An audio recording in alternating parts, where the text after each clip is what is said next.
Good afternoon, everyone. It's April 28th, 2021, and this is the Pinole Finance Subcommittee meeting. I am calling the meeting to order. Thank you all for joining us. And next on the agenda this afternoon is public comment. Madam City Clerk, do we have any public comments? Thank you, Mayor. We don't have any general public comment. We have comment for item D1, so I'll hold those for that item. Thank you very much. I will close the general public comment period now. And next is the approval of the minutes of the September 30th, 2021 meeting. So moved. I heard a motion from, was that Treasurer Swearingen? Thank you. Yep. Madam Mayor, I made a amendment to those minutes, and I don't know if they were amended. Yes, thank you. Thank you. I'm happy to announce the revision that I've made to the minutes on page 4.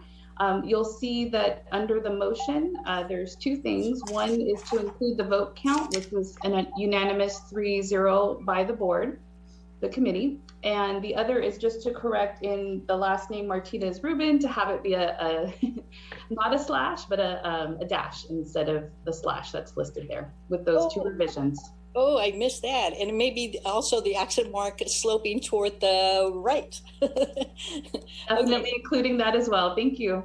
Thank you so much. Thank you, Mayor Pro Tem Salimi.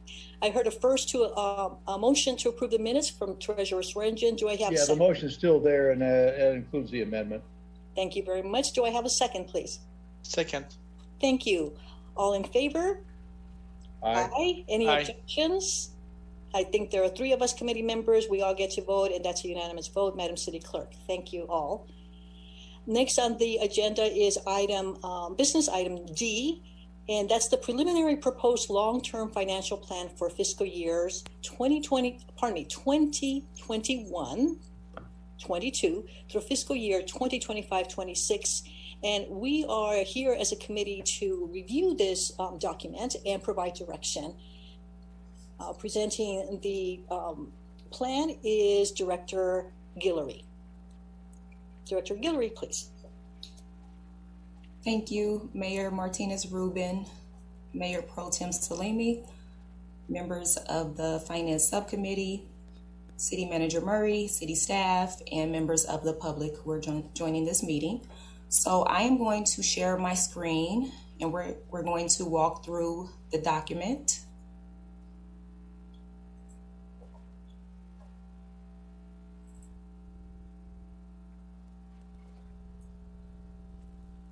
So as Mayor Martinez Rubin mentioned, we are going to be reviewing and receive direction on the long-term financial plan for the fiscal year 21-22 through fiscal year 25-26.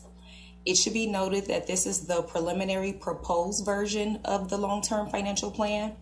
And so it is narrower in scope. It is the inaugural plan, and we are expecting that there will be some updates to this before we present the final proposed long-term financial plan to the City Council in May.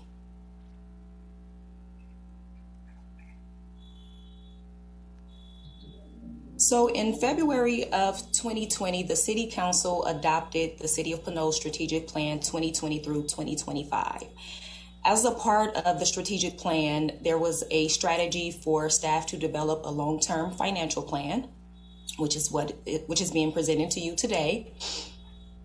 And the purpose of this plan is to look at our economic and demographic trends and to project out 5 years from now where we expect or anticipate our financial position to be, and to determine if we can expand programs, if we can fund projects, long-term liabilities, unfunded liabilities. It provides a general overview and large scope or macro level plan of where we are financially. Now, the long-term financial plan also ties to other financial planning processes, including the capital improvement plan, which is also a 5-year outlook. It also ties to the annual operating and capital improvement budget, which is more on the micro level, and it's the plan of spending and revenues that we expect for each budget year. And then ultimately it ties to our year-end financial report, which is an evaluation of our finances and our financial activity over the year to provide us a view of where we stand financially based on actual activity as opposed to forecasted activity. And so we tend to, part of the best practices is to measure those up against each other. So we look at where we ended, where we planned through the financial plan and through the budget, and from there we make adjustments to the plan as necessary. So also, it should be noted that this plan is not setting the budget. So we're not talking about budget appropriations at this time. This is, again, the 5-year financial plan.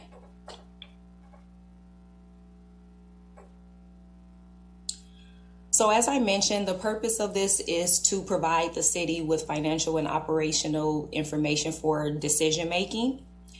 And again, it ties to the other plans. The scope is 5 years for this one.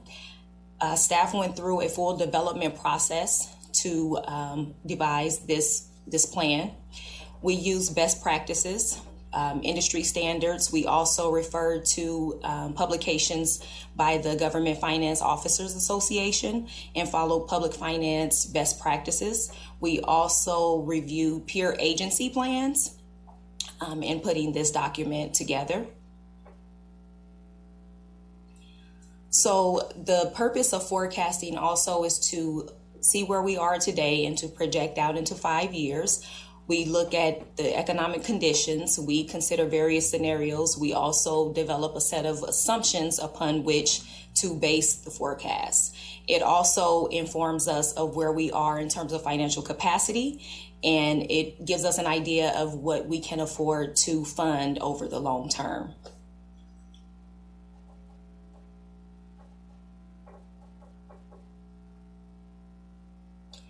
So our forecast methodology included providing some historical information. So we did some historical trend analysis.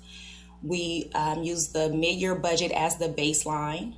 So that helps to set the stage. And from there, we extrapolate to forecast 5 years out. We looked at peer jurisdictions. As I mentioned, we also work with our sales tax and property tax consultant, HDL, to provide some information. And we look at current economic conditions to come up with the status quo financial forecast. And the status quo forecast is basically our baseline. So it says this is where we are if everything stays as is. We're not factoring in any additional revenue enhancements. We're not factoring in any expenditure reductions. If we keep service levels the same, if we keep head count the same in terms of staffing, that is our status quo forecast. And from there, we can start to make decisions as we look at our reserves to see if we can expand some programs or fund projects or address some of our unfunded liabilities. We take into account major economic and demographic trends, both of which we have not factored into this forecast. For demographics, they have remained pretty steady in Pinole for the last decade or so. So we're not at this time projecting any major demographic changes over the course of this plan. Also, for economic changes, following the Great Recession, Pinole continued to receive steady, modest growth in its revenue sources, its main sources, and there's not a lot of volatility there. And so we use those historical numbers to forecast forward. However, with the advent of COVID-19, there were some impacts to the city and mostly in the small business community. Certain sectors of the economy were impacted. As for the city's major sources of revenue, the property tax, sales tax, and utility users tax did not see huge impacts, and actually sales tax rebounded a lot quicker than initially projected, and that was mostly due to online sales. And so Pinole, like many other agencies, are actually seeing that the sales tax is rebounding a lot quicker than we initially thought. So with that said, we didn't factor in any major economic changes. So again, here's the status quo forecast. And from there, what we did is we broke down each of our main revenue categories and our expenditure categories, and we built a set of assumptions, and those assumptions are spelled out here in the narrative.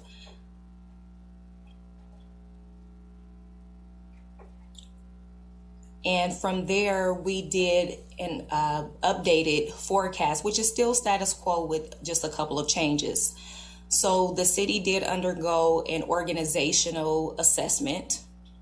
And from that, the recommendation was to add a net three additional positions at the director level. And we did factor those positions in to update the status quo forecast. So everything else was held constant, with the exception of adding in the net three positions.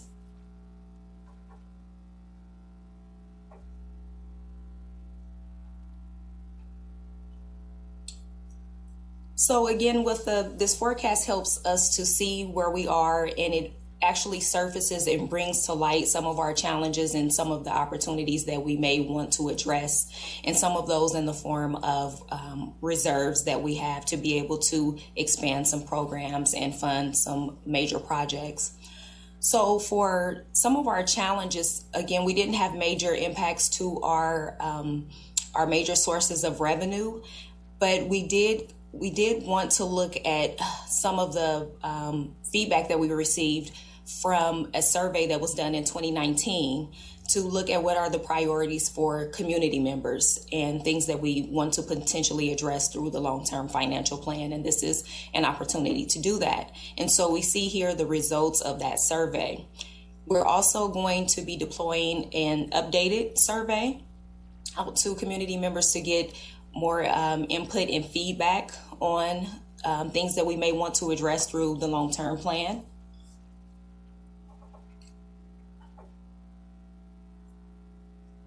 We also have some opportunities that can be addressed through the plan. Again, revenue enhancement is always one. There were some items that came out of the strategic plan sessions that included community input. And some of those opportunities included our programs around our diverse population, our historic downtown area, some of our underdeveloped sites, the central location of the city in itself, to look at different opportunities that we may be able to enhance in terms of services.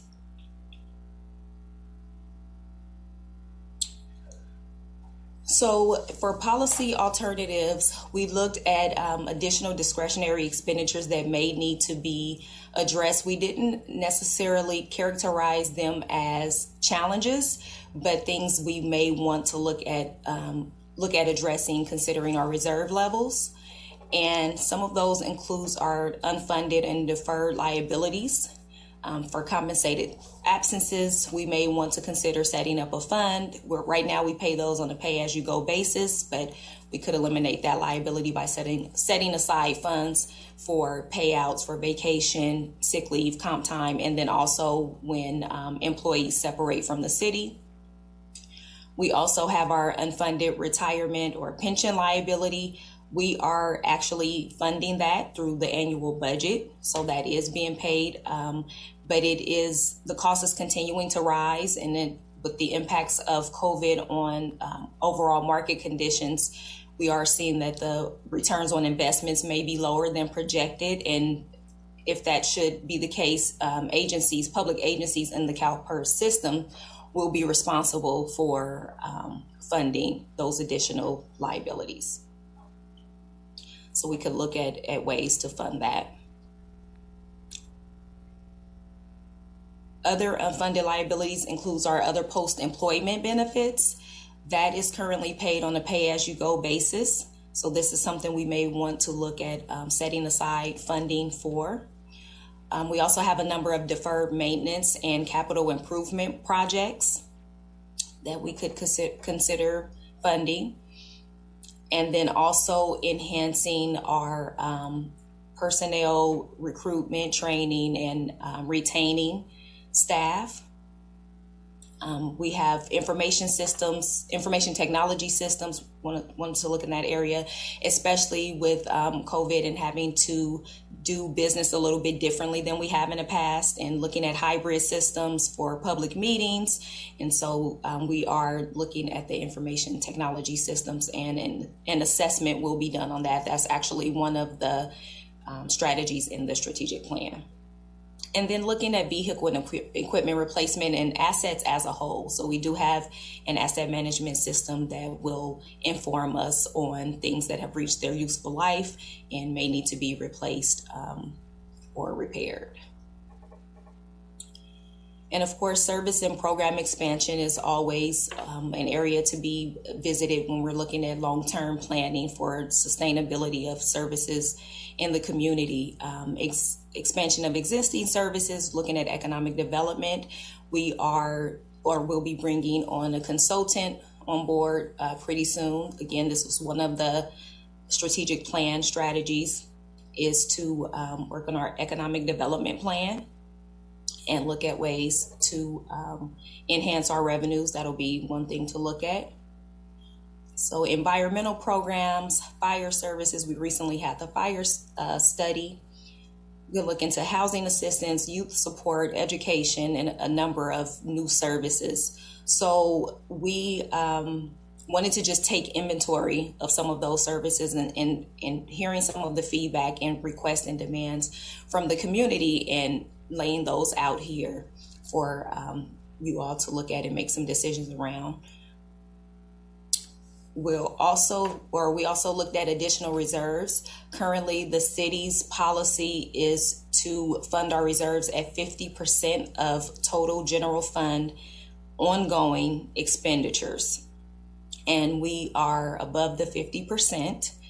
And so this is an opportunity to look and see where we need to be so that we are covering our risk, but also funding the needed services in the community.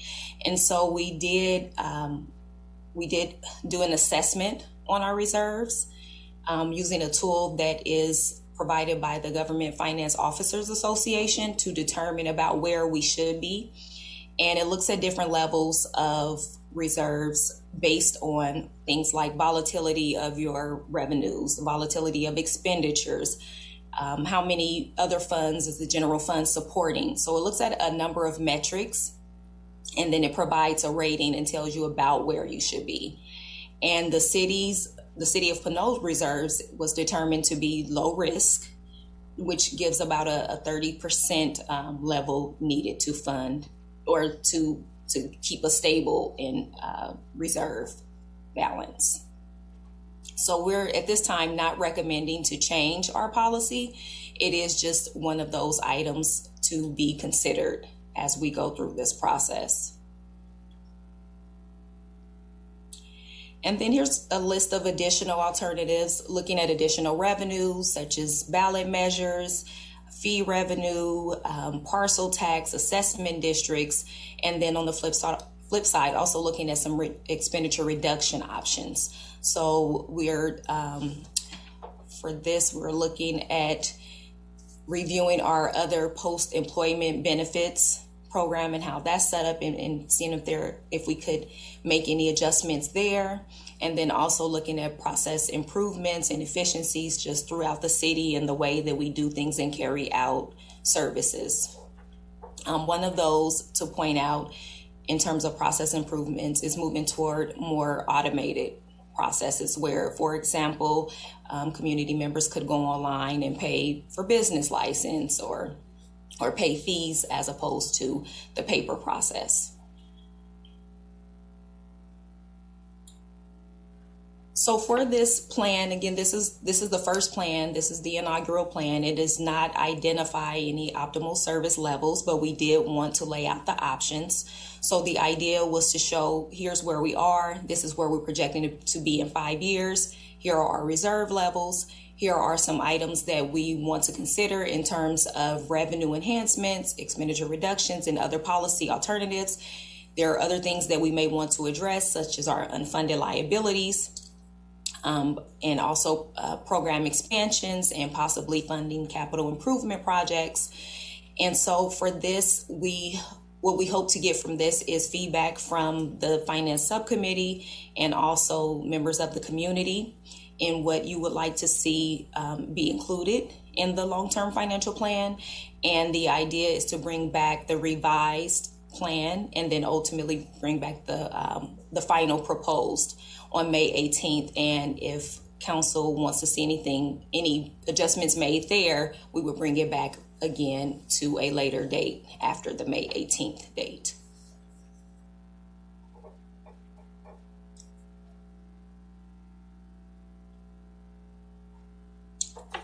So that concludes my presentation. Just wanted to walk through again. This is a good start. It's a strategic planning tool so that it informs the budget process.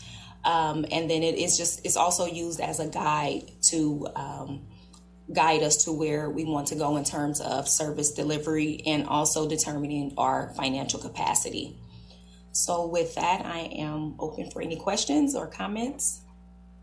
Thank you, Director Guillory. So I'd like to turn to the subcommittee for any questions first, and then I will turn to ask about any public comment. Have any questions that are presented either by the subcommittee and or members of the public answered, and then we'll turn to discussion, because I think hopefully in the three ways that this information will have been presented by our finance director, guided by the questions that come from the committee members and as well as the public, we'll have a conversation or discussion that will help us better understand the purpose of this document, at what level we're looking at things related to finances in the city and ability to pay for some of the services, and then as well where there may be room for contributions to the narrative found in the report. So thank you very much for your presentation. Any questions from committee members? And I will include myself in that as well, because I do have some questions for you. Treasurer Swearingen, did you have your hand raised a little while ago? Well, I've got a number of questions, could take some time. If you want me to take them now, I can start them now, and then I have some comments that could go later, however you want to do it. Okay, so here's, and I suspect, Mayor Pro Tem, you probably, do you have questions as well? Yes, Madam Mayor, I do have questions as well. Okay, and so do I. So how about we do this? If we go page by page, some of our questions might overlap, and that way we don't keep going back and forth on the document. And Madam Mayor, my questions basically took the tables and I compared them. So my questions are not really page by page. It's like between the comparison between the status quo and the new budget. That's my comments are related to. Gotcha. Okay. Yeah. Well, let's still go to page by page. There may be some questions on any of the pages. And then we'll just say yes or no if there are none, and then we'll just keep proceeding. So let's see how that works. And I'm going to turn to Treasurer Swearingen. Okay. Start us off. You have been working with some of this in the past in your capacity as council member. Today you're presenting as treasurer. So from that perspective, if you would, please. I can't work from the other perspective as a council member, then. Well, I think you're. I think that no, I say that intentionally. If you bear with me, I say that because that experience certainly informs your approach to as treasurer. But if you would, knowing that it's the council members who will, be looking at this again. Eventually, I'll appreciate your fine comments, I'm sure, from the perspective of treasurer. Thank you so much. Whatever. Turn to page 8 of the long-term financial forecast. And it shows the franchise taxes in there and a 5% franchise tax on public utilities. Is that the one I'm looking for? Yeah. We get we charge PG&E a fee, and they charge us a lot. I'm looking at probably $5,000 a month worth of PG&E bills that the city pays to PG&E. And I don't know what our agreement is with them as far as what we charge for our city fee, public utility fee. But that being the case, is that adjustable? is that something that we could look at as far as maybe increasing it, so to speak, for more of a utility revenue resource? I can look into that. I will note your question. Okay.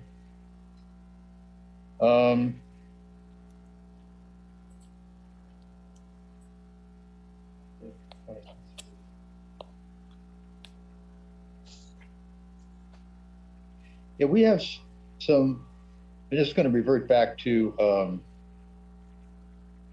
how our statement was set up, but it shows other revenues, and it's a pretty significant category. And I see where it's all listed out here as transfers in and the different various revenues. My only question would be, if someone's reading the statement and they see other revenue and it's like over $3 million, could we list under that where you would find those particular items of other revenue, so somebody can go to it and just say, oh, okay, now I understand what other revenue is, because it's a significant source. And I had to read through the statements to look for it and find it.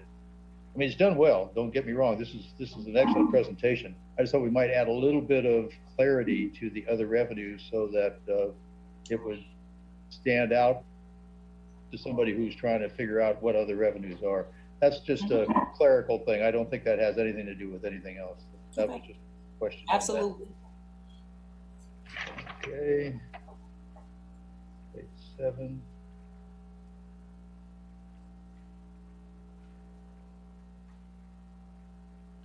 Changes. This is 6, which I'll come back to later.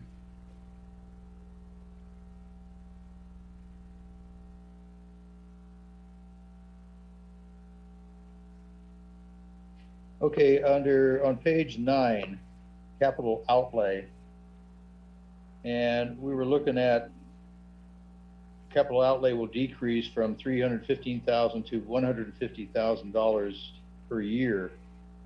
I was wondering why it would decrease, being is that a lot of that capital outlay has to do with the same things we buy annually, and that we may have to continue to buy on an annual basis. Why would it decrease that much, almost half of what it is now? I know there was a special outlay for a fire truck in there someplace, and maybe some other things but all those things can happen again. That's why I was wondering on what basis we reduce that. Mm-hmm. So there was a project that was completed, and I'll get the actual capital improvement plan.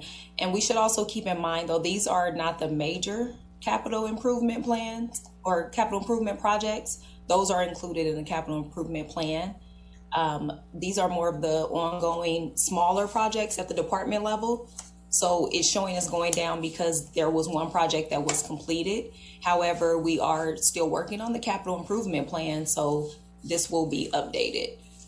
Okay, so then because I know, police vehicles turn over on a regular basis. Right. Public utilities, public works vehicles turn over on a regular basis. Mm-hmm. And they're used more than any other vehicle in town, except a fire truck, which will turn over too eventually. But you have to figure that's going to remain reasonably constant. And I thought that was part of this capital outlay. So if I'm wrong on that, then just correct me. If I may, Director Guillory and Treasurer Swearingen, I think it would be useful for everybody who reads this and refers to it in the future, after this conversation has perhaps become fuzzy in our minds, to specify what is the source of the decrease. I've looked at the historical trend, and 150 is about a reversion to our earlier long-term trend, but it might be a little bit below. So why don't we just add a little bit of information explaining that notion. And again, the City Council, this isn't a budget, this is just kind of a scoping document. The City Council can revisit that issue of the capital outlay, but at very least in the revised version we bring back to the Finance Subcommittee, why don't we add a little more explanation of that decrease? Yeah, my only question is that I could see it increasing rather than not increasing on the 315,000, but I could see the 150,000 maybe not being enough. So that's why I said maybe we should analyze if there's what's coming up. and how old the vehicles are, stuff like that. Sometimes that sneaks up on you. I just don't want any big surprises. Okay, that's the end of that one. Page 10.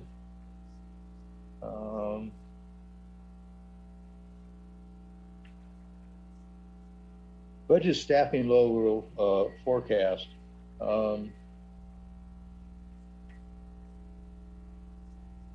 I feel that we should be increasing our staff levels in the near future, administratively and just general workers in the city, because we have, you see them when you drive down the street, a lot of things that need to be done and a lot of things that don't seem to get done. And it's because we have a very small staff in public works. And they do everything they can. They do an excellent job, believe me. Though I see those guys out there, and I compliment them every time I see them on a great job they're doing, because they like to hear that once in a while.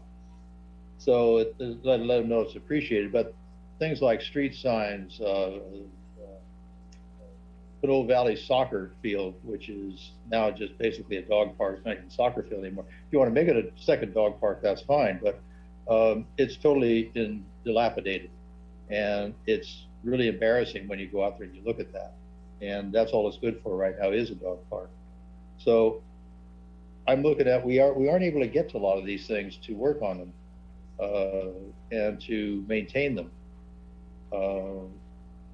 I just think that we should be looking at that as one item on increasing staff levels.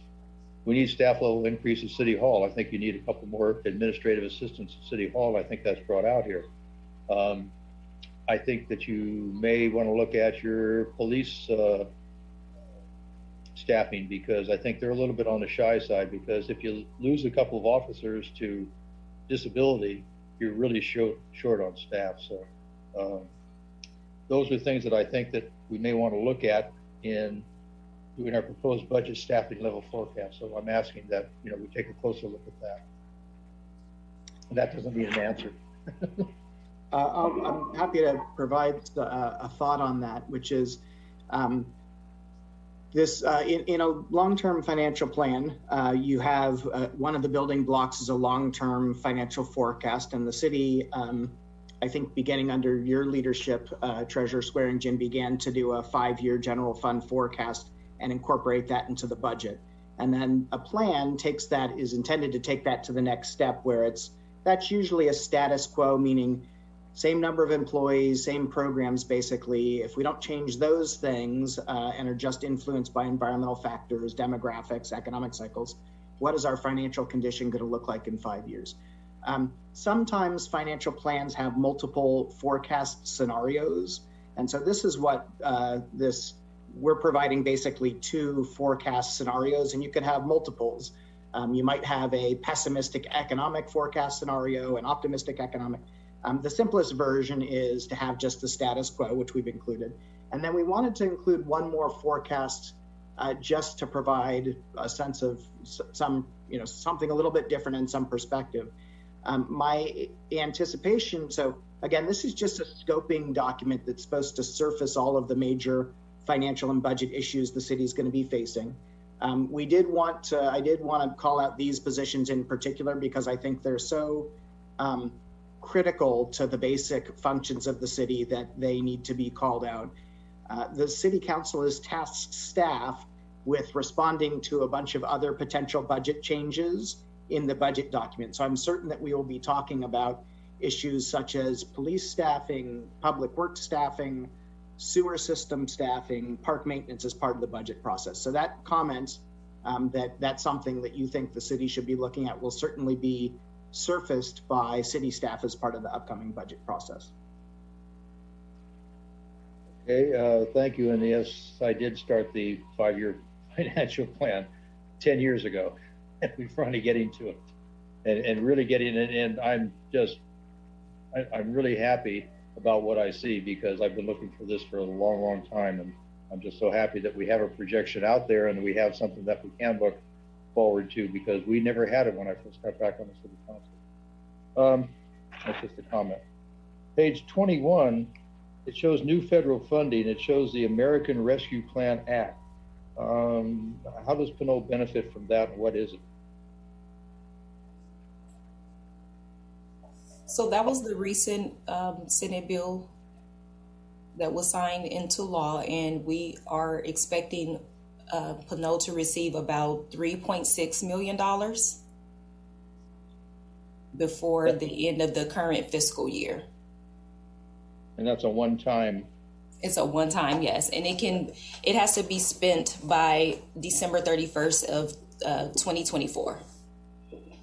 Okay, so we'll have essentially about 2.5 years once it gets here, maybe almost 3 years to spend it by 2024 or at the end of 2024. The calendar year. We have about 3 years to do it. American Jobs Plan, is that something also that we will be receiving from the either federal or the state government? It's federal. Okay. And what does that amount to? Do we know? And I don't have an amount on that one. Andrew, did you have more information on? I don't. So where these labels, I think, are a little confusing. Those are the formal names of these congressional acts. The first one is President Biden's COVID stimulus bill. It's called the American Rescue Plan Act. And yes, as Director Guillory mentioned, we're anticipating getting something like $3.6 million. It's formula based, and this is the first COVID and stimulus federal bill that provides direct assistance to cities and counties. So we've got a little bit of money previously from CARES through the state, but this is the first batch that's going to include direct assistance to cities and counties. And then this other piece of legislation is the president's infrastructure bill that is still being negotiated and hasn't yet been approved by Congress or signed by the president. So that's what those two items are. The first is the Biden stimulus bill, and the next is the infrastructure bill. And there's still, if you've been following it in the paper, still quite a bit up in the air regarding the magnitude and focus of the infrastructure bill. So I don't think we even at this point have an order of magnitude estimate for what those resources are going to amount to for Pinole. Although we have heard about what some priority projects are going to be or areas of funding. So for the reminder to the Finance Subcommittee members and to the members of the public, the American Rescue Plan Act funding is such a significant amount of and a distinct type of funding because it's one time that we're proposing that the City Council go through essentially a separate budget process to deliberate and make expenditure decisions about that in the summer, just because it's too large to integrate into the normal process. So the staff proposed budget development calendar is on the city website. And that proposes that we have this dialogue in council deliberate and provide direction on how to spend those funds in early summer. Okay, thank you very much. I'm going to sign off at this point because I've got some comments maybe later, but thank you, Mayor, for giving me this time, and I will turn it back to you. Thank you. Thank you, Treasurer Swearingen. So, Mayor Pro Tem Salimi, your questions, please. Thank you, Madam Mayor. Thank you, Treasurer. I do have a few questions, so let me start. My first question is related to the revenues, please. And if you were to look at the forecast of the revenue, let me start with the sales tax. The sales tax is forecasted an average of 3% for the next 5 years, whereas in 22-23 we forecast about 4% increase. The forecast actually, if you were to look at the net change between 2021 and 20, for this year is 5.36%. 2022 is going to be 5.85% increase, and then the following year is going to be 3.87% increase, and then it's going to stagger at 3% increase. Why is the sales tax greater the next 2 years and then slowly going down to a 3% increase every year? Why are we going from 6% to only 3% increase on a yearly basis? So we work with our sales tax consultant, HDL, on this. So we do have quarterly sales tax updates on those, and they provide the 5-year forecast. So it starts to level off in the later years, just because there was a change in the one of the laws, which was the Wayfair decision, and how online sales tax are remitted to cities. So they're also recommending or advising that there's going to be another change with that, and that it's going to cause the sales tax to level off in the last 2 years of the forecast. So, and then just going back to the impact of COVID-19 on online sales, we saw a really large increase from last fiscal year to this fiscal year for online sales. So the sales tax that we received through the county-wide pool make up for the majority of that increase. Okay, thank you. So can you tell me a little bit more about the Wayfair and how it will impact our city, the Wayfair law that you just mentioned, please? Yes, so that's the county-wide sales tax pool. The way that sales tax were remitted to cities previous to the Wayfair decision was actually cities were not collecting any sales tax. So with that change in that decision, now cities are receiving sales tax based on where the item or the product is coming from. So if there is a warehouse within the city limits and it's purchased by someone outside of the city limits, the city actually receives the sales tax on that product. And if I could add a little bit, so as you all know, there was initial shock to the economy related to COVID, and so there was, as everybody started to shelter in place, there was a decline in all sorts of economic activity, including in retail sales. So there was a decline in our sales tax. It dropped from its normal historic growth rate. And as Director Guillory mentioned earlier, it's rebounding. It didn't drop as much as some people had anticipated because there was so much online shopping happening, which we also collect revenue from. So as I've explained to some of you previously, this rapid growth over the next couple years is really the rebound to the long-term trend line for our sales tax to recover from COVID. So that's why we were kind of moving along at a somewhat modest, steady growth rate. There was COVID, so revenues declined, and now they're bouncing back up to re-achieve the long-term trend. Wayfair was a court case where online retailers had been treating the collection and remittance of sales tax proceeds differently. So if you buy a product out of state, say online, the past practice had been that you were asked by the state when you were doing your taxes if you have purchased things out of state, if you paid sales tax, because those are supposed to be remitted to the state and cities.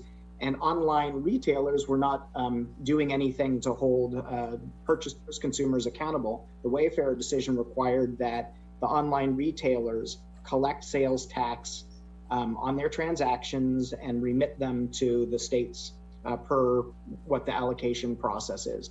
And so a bunch of sales tax that had not been collected by retailers and that consumers were not paying themselves was now going back to the state and being distributed to cities and counties. So that's had a modest increase and created a new normal regarding sales tax collections. So thank you. Does it mean we will lose that Wayfair in the next few years, or we'll gain it? So there will be an increase, correct? We will still keep it, so there will be a gain. Yeah, we already have it. It was effective, I don't know, a year ago or so, I'd say, or a year and a half. I'd have to look up it specifically. And so that is the new normal, where we're getting consistent in what we think is complete collection remittance of online sales tax from online transactions. Thank you. So I wish I could share my screen because I have those data in front of me and I cannot share it, and it's almost very challenging to try to talk about numbers and nobody can see them in front of them. The sales tax has increased 5.36% compared to last year, and next year we are forecasting to increase 5.85%. And then we go back to only 3% increase. If we have had a trend of an average 6% increase, why is the trend twice as less? Especially saying what you just told me. Because it's not the long-term trend. The long-term trend in sales tax growth is more like 3%, and different revenue sources do have kind of basal long-term growth rates. Property tax recently has been about 4%.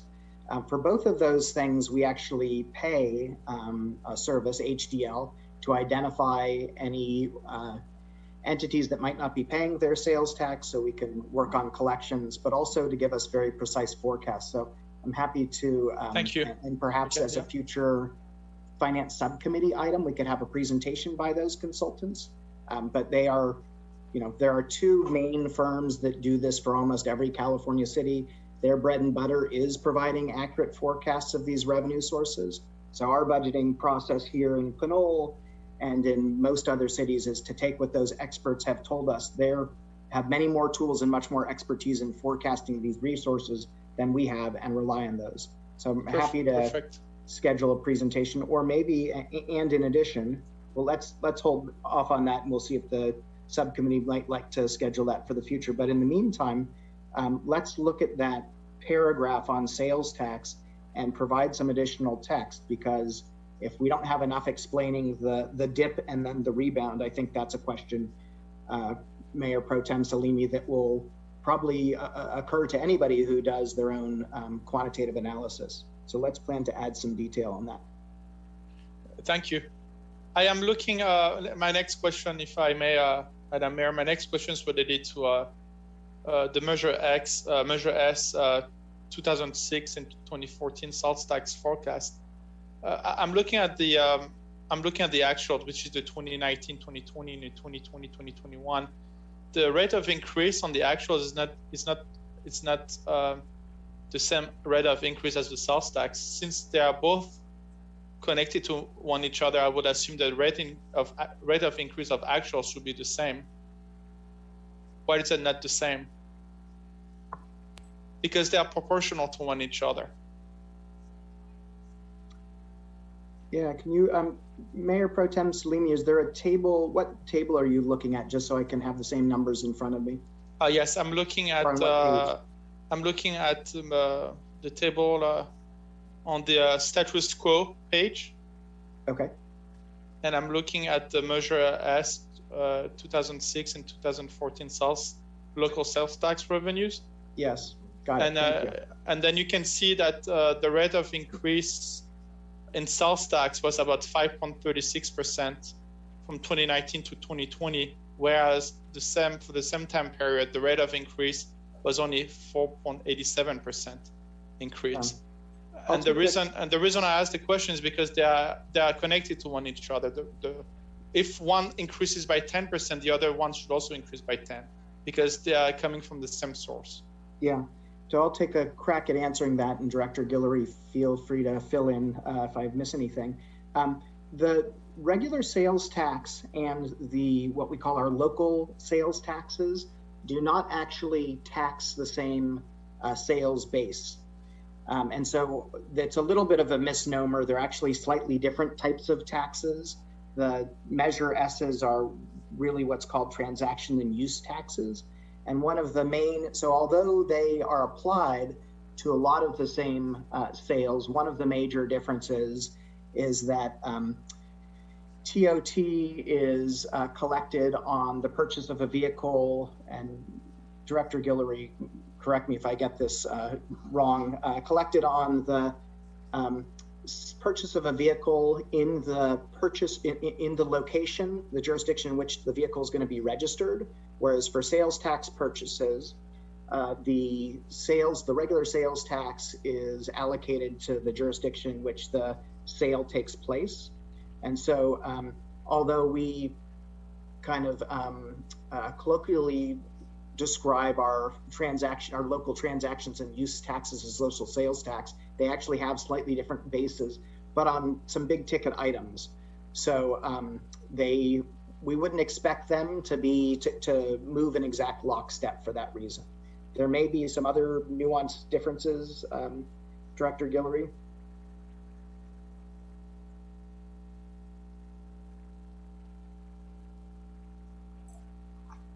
I'll check the report, the sales tax report.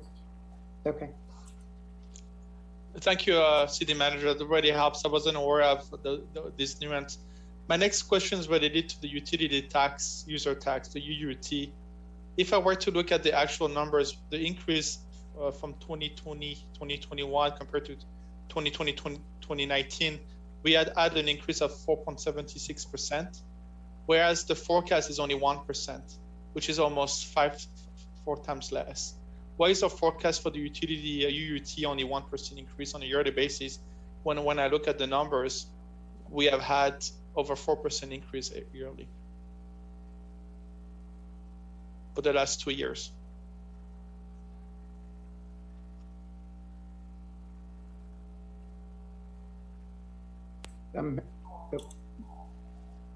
Director Guillory, if you'd like to, I'm also happy to offer an observation about that and make an offer, which is there is a widely held belief in the public finance profession that the UUT is going to grow more slowly than, say, general economic growth rate or rate of inflation over time, because of what it's applied to, which includes landlines and not cell phone lines. And so as people transition the use of their technology away from some things that are covered in the tax base to forms of communication that are not, you're getting some leakage. And so for as long as I can remember being involved in public finance, which is a long time, a decade and a half, maybe more, there's been this idea that UUT is going to grow slightly slower than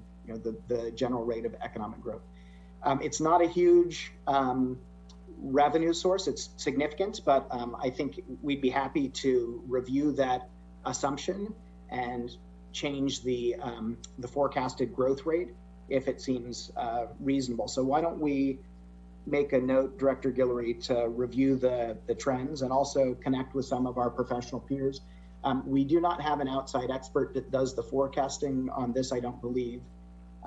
So yeah, I mean, if you were to conduct a sensitivity analysis between 1% and 2%, it's not going to map to a huge change, but we'd like this to be as accurate and reflective of our consensus ideas as possible. So why don't we review that, and when we return to the Finance Subcommittee with the next version, we will let you know what we are proposing.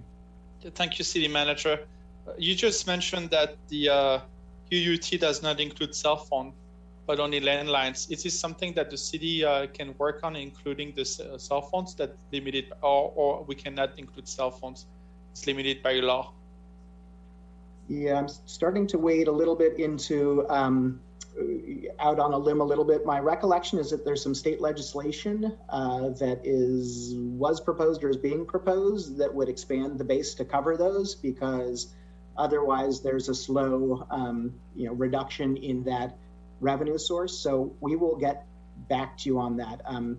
The city, this is a city-imposed tax, and so when cities were looking for new revenue options post Prop 13, I think we've mentioned in some of our other budget documents, cities started to get involved in things like business license tax, UUT, hotel tax. So it is a city tax, and the city can change the tax rate, probably not the base. So we'll do some research on that and get back to you. I think there's a public comment that we will be hearing later regarding changing the tax rate of the UUT, and so that's something that we can also mention among the policy alternatives. We can add some detail in the policy alternatives section for a UUT, in addition to some of the other taxes that are already, and other revenue sources that are already flagged. Thank you. I look forward to hear back from your response. I have more questions, Madam Mayor. My next question is related to our expenses, and I'm comparing the status quo compared to the new budget, specifically related to the salaries. I understand that we are forecasting hiring in additional positions, but this is what I'm looking at. The rate of increase in terms of salaries for 2021, 2022 would increase at 5.17%, which does make sense to me because we are hiring new people.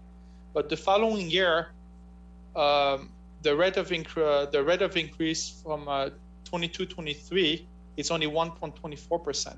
And if I were to look at the average rate of increase of salaries on a status quo, the average rate of increase on the forecast is about 3%.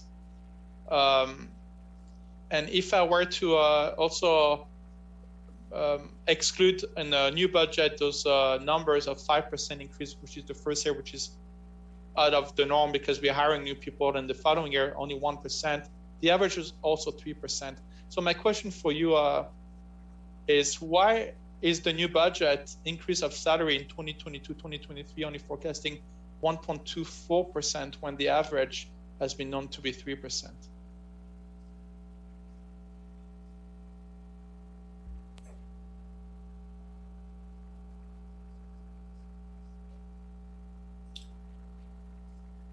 So I'll need to go back and review. The salary category includes not only salaries, but it includes other pay, it includes overtime. So it includes a number of line items within that category. So that could be the reason for it, but I would need to go into the details within the financial model. Thank you. So the average is 3% on the old and the new forecast, but only in 2022, 2023, we just have the increase of 1.24%. But the first year, 2021, 2022, is 5.17%, which I understand because of the people that we hired. The next question is also related to the model that we are using for the benefit for PERS retirement. If I were to look at the rate of increases, it goes 1 year, it goes minus 1%, the following year it goes plus 9, and the following year it goes plus 3, and then plus 5 and plus 3. I mean, what is based on the assumption of that we are putting here in place, why is 1 year increasing by only minus 1%? Well, first of all, in 2021, 2022, there is the last, the rate of increase is negative. So the PERS expenses are actually less in 2021, 2022. And then if you were to look at the following year, then we have an increase of 8%, and then 3, and then 5, and then 3. I guess the question is, why are we having a loss of expenses in 2021, 2022 in PERS expenses? And then suddenly we have an increase of 8%, and then 3, and then 5. It doesn't seem very consistent. The numbers are all over the place if I were to look at it, and I'm not an expert here. Yes.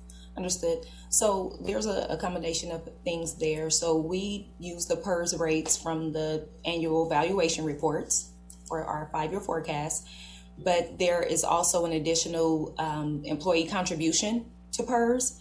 And so we have to adjust the calculation in the out years to account for that. So for example, depending on how much the rates increase from year over year, based on PERS projections, we adjust the employee contributions, and that's based on the MOU agreements. So the employee contributions will go up or down depending on how PERS change from year to year or what the growth rates are between those years. So you're going to see some fluctuation there. Okay, thank you. So it is based on what PERS says. So in 2021, 2022, that's a negative increase, meaning that the city will be spending less. Right, the employee contributions are increasing, yes. Okay, thank you. You're welcome. So I believe that's the same related to the other benefits, correct? Well, what is the model that was used to forecast those budget? Because in the other benefits in 2021, 2022, the increase is 8%. 2022, 2023 is 4%, and then in 2024, 2025, it goes less, and then 25, 26, it goes to 7%. Yeah, so that's also a roll-up of a number of benefits, which includes health, dental, vision, other post-employment benefits. So it includes a number of different benefits. And so we analyze those individually, and then we roll up the totals for the purposes of this report. Thank you. And then I'm going to move on. Yes, go ahead. Sorry, if I may. So actually, those reports from CalPERS, that is not something that CalPERS provided in the past. That's a relatively recent offering of its. It now provides a 5-year forecast of the contribution rates, which is helpful because we're not left having to come up with that ourselves. Every single year, CalPERS produces an actuarial valuation report, is what they call it, for each of the city's retirement tiers. And so those forecasts and the information in the long-term financial plan and budget documents come directly from those CalPERS annual actual valuation reports. Regarding the benefits, and those contribution rates, so CalPERS, as is described in the text, as we've discussed before, those rates bounce around quite a bit. They've instituted some new processes to smooth the changes in contributions, but for instance, it's quite sensitive to whether the system receives the return on investment on their assets every single year. So the CalPERS rates are quite volatile. I would expect that these numbers are going to be out of date. The saving grace is that they do some smoothing, so there isn't too much of a shock for employer contributions or employee contributions. The medical benefits are actually also quite, particularly the health premiums are actually quite volatile. They've been relatively stable and modest over the past few years, but I think this year they've ticked up. 10 years ago, that was the hot topic in municipal budgeting and forecasting, was double-digit annual rates of increase in medical premium costs. So that's subsided, thankfully, but there is some volatility there, and I would expect we'll see some bigger numbers moving forward in future forecasts. So that's one of the reasons, if we know, for instance, that our health premium costs, because our insurers are telling us that they expect them to go up next year higher than what we think the long-term trend is, then they will bump up for a year, and then a forecast would assume that they would revert to what we think of as a long-term growth rate in the future years. But it's just a forecast, so it's bound to be imprecise. Thank you. My next question is related to the other operating expenses. The average rate of increase is about 2%. However, in the year of 2023-2024, we have about 4.24%, which is about twice the increase. What is happening in 2023-2024 that justifies such an increase of other expenses that are about twice as much as the previous years? The rate of increase. What is forecasted in 2023-2024 that justify a rate of increase being twice as much as the average? Mm-hmm. Okay, again, I can go back into the details and research that and get back to you. Okay, so that's the year 2023-2024 rate of increase. It's about 4.29%. Yes. For other operating expenses, where the average, it's about, both on the status quo and on the new budget, is about 2%. Thank you. Okay. Let's see. Let me see about the debt. The debt, I know that we carry a debt. Mm-hmm. My question related to the debt is, are we better off from a fiscal perspective to pay off the debt immediately rather than carrying it? Or do we have a tax advantage on carrying the debt over a period of time? So this is the pension obligation bond, 2006. And the way it was structured, we're not allowed to pay it ahead of time, and it goes through 2036. And okay, thank you. So we are not allowed, meaning that there's nothing we can do. No. Thank you. Let me go on to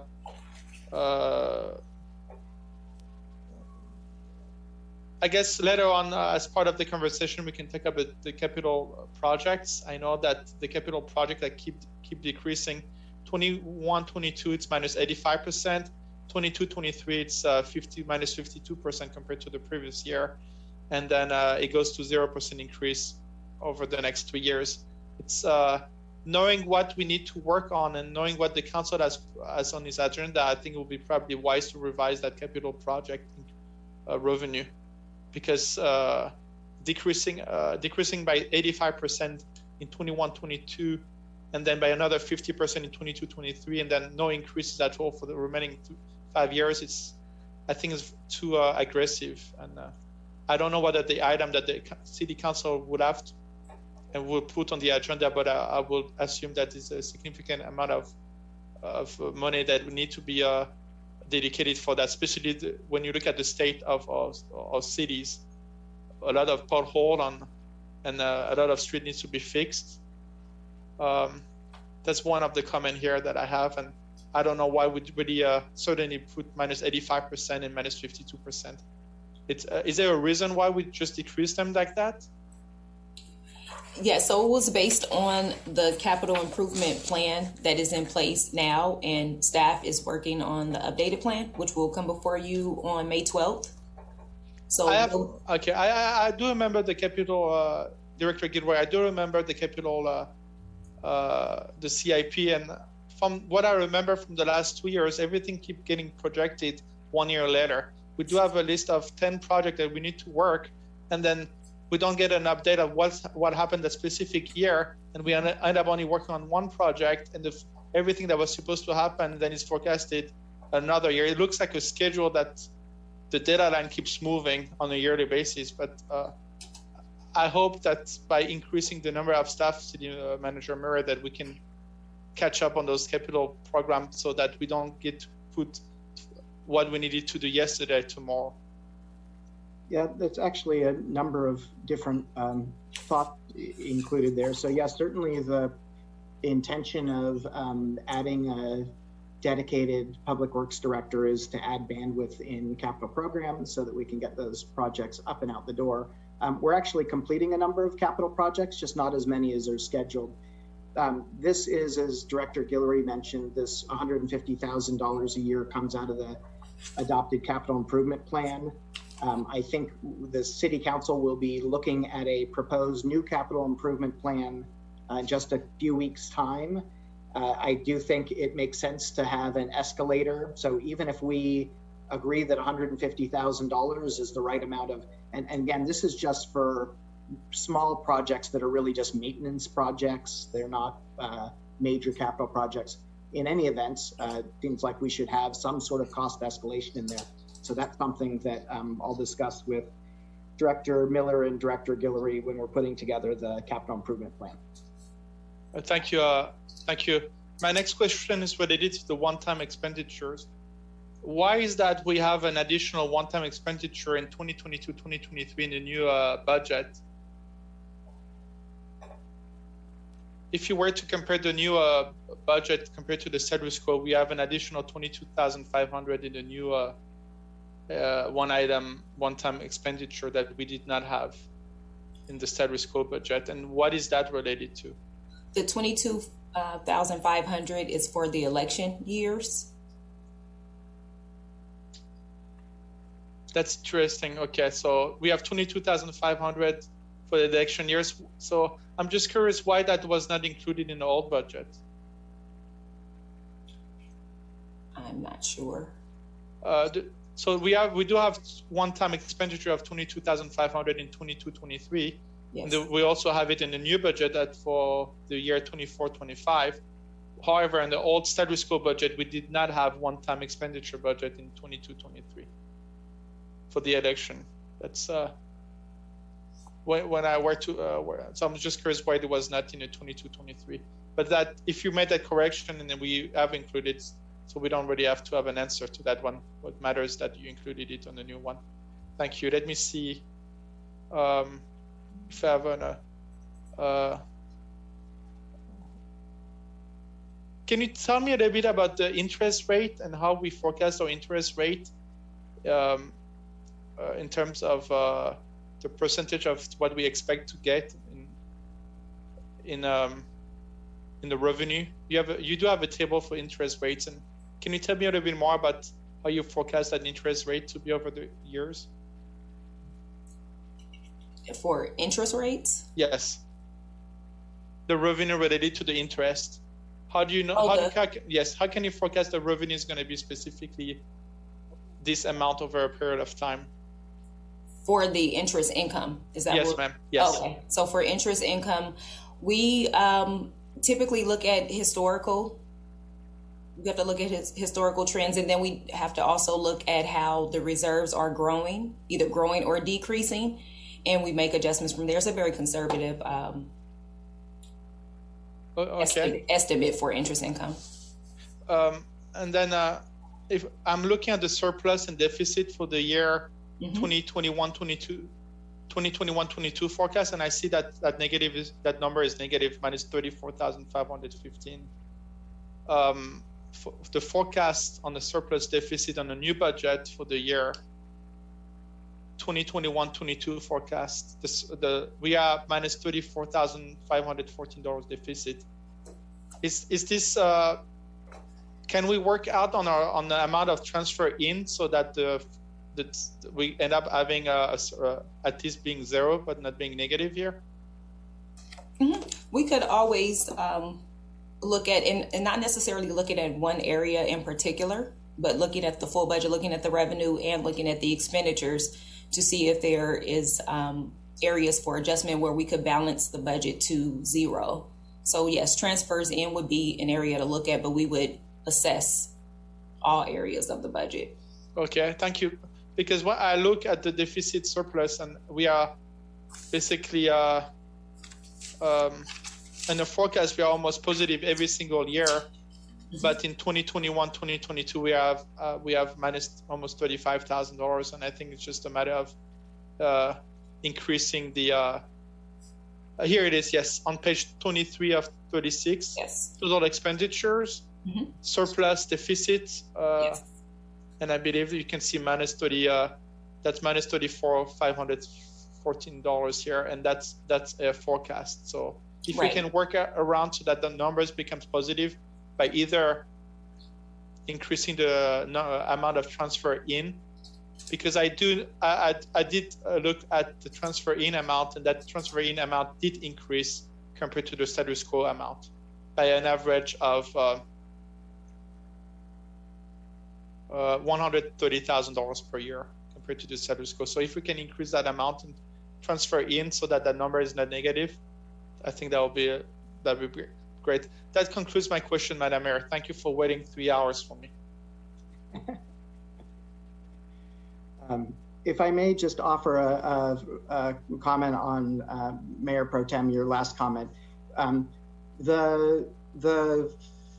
are both forecasts, and so we're not, again, the idea behind both the status quo and the proposed budget, which has those additional positions, is it's not a budget, and so we're not trying to make it balanced. It's really just a forecast with some pretty high-level assumptions. So, what we're trying to do is decide what we think the baseline condition is, apply some high-level assumptions, and the model just lays out what the numbers are going to be. It's supposed to be kind of instructive. The way that we would make that come into balance is if we change the assumptions, but that's a little bit contrary to the notion of the forecast. It's really, this is what our best guess of what's going to happen if, we start in a certain situation and nature takes its course. So we will have an opportunity to balance the budget when we get to the proposed budget, and I think we should do so. In fact, I think we have a financial policy that requires that we adopt a balanced budget. But I wouldn't worry about it as part of the forecast, because we're not trying to, interfere with the forecast. Again, we're trying to take a certain beginning situation, apply some assumptions, and let the forecast tell us where the numbers are going to lie. So I would recommend that we leave the forecast the way it is. It's instructive to us that if the first year forecast were the budget, we would have a $34,000 deficit to solve. But I think it's okay to leave for now, and I would recommend that we do so and solve it as part of the budget. Yes, I don't want to get into a discussion with that city manager, but if we were to show negative amount here, and then the council were to decide to add additional item, and then we were to look at it and we're already negative, they will look, the council will be under the impression that we cannot really do any new item because we're already negative. Yeah. I agree with what you're saying, and all I see, it's when I compare the status quo and the new budget revenue, the revenues are the same. It's just like the transfer in amount really increased by about $130,000. Okay, per year. Check those. We'll double check those figures. And thank you, thank you, Madam Mayor. Thank you, City Manager. Thank you, Director Gilroy. Thank you. Can I just speak to that quickly on the transfers in? So they increased because we added positions, and this is the transfer in from the pension trust. So because we had 3 additional positions in there, we would withdraw, I guess, additional funding from the trust.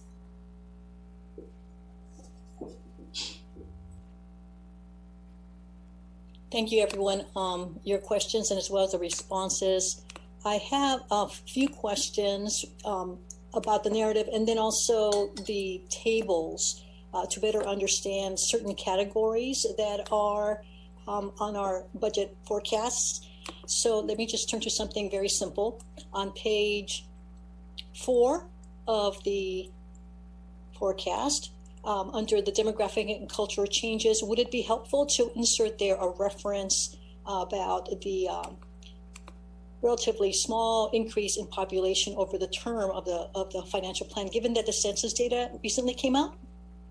So that could help explain what we mean by what's expected. Not major shifts in population. I think it should be about 2,000 or so. Okay, now I'm going to turn to to page 6, which is the first table, and pass that up to go on to the other table, which is the one scenario, because the categories are essentially the same. And where I want to get a little more clarity is understanding some of the areas of these tables, namely where it reads transfers out. I believe you have a brief narrative about what that category means. I would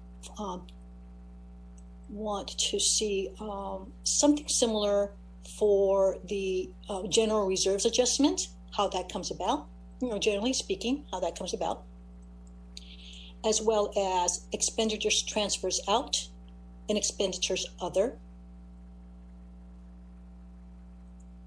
Okay, so with that in mind, what I look at is what is in the rows, and over a period of time, what stands out for me certainly are the negative figures. So I'd like to understand better, and the question is, how is it that though we are projecting a deficit at the end of 2021, which would be by June 30th, in a couple of months, nonetheless, we can end up with a positive, a surplus even, of 1.1 about 4 years from now. And that is basically because of the anticipated increase in revenue. So again, probably reiterating what was said before, but if you would help us understand how it is that although we see this projected deficit, June of this year, still we're expecting to see a positive 4 years from now.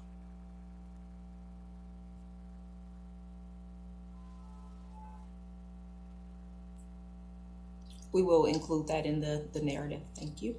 Thank you. And on that same 23 of 36 or 11, and this would hold true for the table before related to the status quo, because the category descriptions would describe similar situations. I'm looking at fund balance as of June 30th. That would be of the current year through June 30th of subsequent years. I'm seeing a total there. And again, we're going from 8.7 to 10.9. So probably related to the explanation that you're going to provide about the surplus deficit, and that would help explain fund balance. And I think what I'm aiming for here, again, is clarity to allow us to understand fund balance, surplus, and as well reserve, okay? Because I think sometimes we use them interchangeably in our minds, and they're very different. So helping understand what those are would be helpful. Will do. If I may ask for your indulgence, Mayor Martinez-Rubin, can you give us that list one more time? I have reserve adjustment, surplus deficit, fund balance, transfers out. Are there other things that you'd like to see some detail added to? Yes, expenditures, other. And the last one would be general reserve balance, June 30th. So essentially it's most of the categories that you find after, which basically is much simpler to understand if you simply add them or subtract them in any given column. Mm-hmm. Yeah. Okay. Thank you. Okay.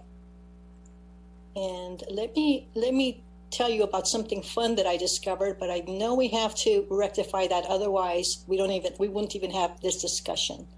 So on page 8, under other taxes, on the paragraph, this includes in the third line, TOT revenue will grow from 700 million. So let's get rid of that million. That's the fun little thing that I noticed. Like, oh, if only it were true. Wouldn't that be nice? Yes, that's right. Yeah. Okay. Let me see if I can find other questions, because otherwise I will have comments for you later after we hear the public comments and their questions. And I think I did have one related to the use of trust funds, the trust fund. And I may get back to that after we hear general comments. So that's it for me for now. Thank you. So Madam City Clerk, may we please hear the public comments? Yes, thank you, Mayor. The first one is from Rafael Menes, and he wrote, "Greetings, Mayor, Mayor Pro Tem, Treasurer, staff, and public. I have some comments and a few questions on this item. I'd like to see more information on options for expanding environmental services, housing assistance, youth support, and new public places," pages 30 to 31. Some community priorities that I am aware of are infrastructure investment, roads, and the History Museum. Under additional revenue, I'd like to see an evaluation of expanding the user utility tax to cover water and wastewater, page 33. I'm not entirely sure how reducing retiree medical costs would work, page 22, but I'd definitely be interested in hearing staff's thoughts on that. It seems like there wouldn't be much benefit to reducing reserve percentage amount, given we have substantial fund balances which are unused because most of the things we would want to fund are ongoing expenses. So you would get community backlash after making the city's finances less secure for limited benefit, especially given the Recovery Act funds. I do note as a counterpoint that there are withdrawals from the general fund balance to fund the reserve further over the next several years, most notably in the current year's budget, and again to a lesser extent in 2025 to 26, page 19. It looks like we can fund the key new stuff and status quo, but not anything else with existing revenue. What is the exact cost delta? In the updated forecast, we see changes in salaries, PERS benefits, and non-PERS benefits. We do not see changes in other operating expenses. Finally, there is a reduction in anticipated 115 trust interest revenue due to increased transfers from that fund to cover those costs. Therefore, I would argue that the cost delta is the sum of all those changes, salaries, benefits, and lost interest.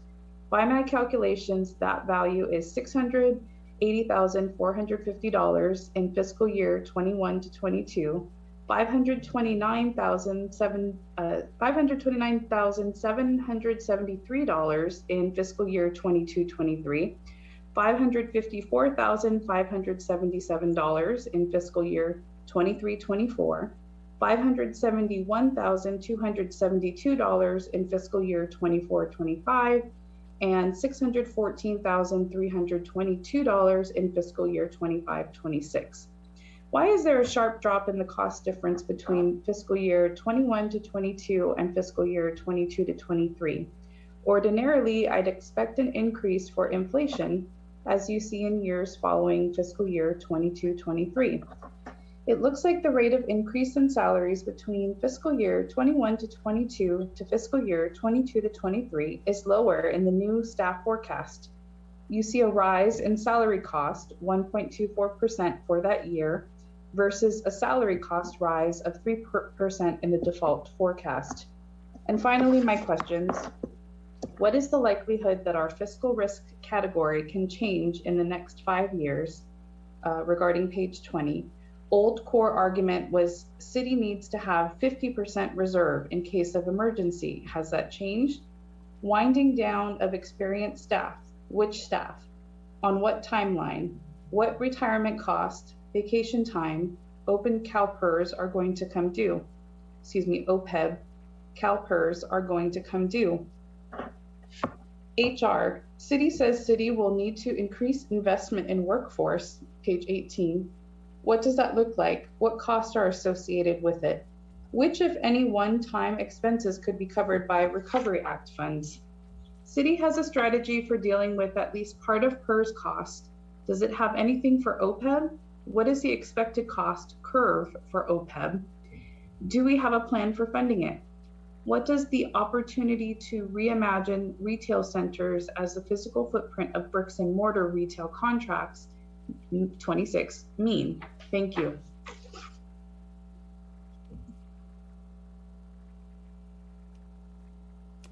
I have 2 more comments. This one is from Alana Scott, and she wrote, I wanted to chip in some feedback before the budget meeting today. There are lots of great things happening in Pinole. I am a resident of Pinole for over 30 years.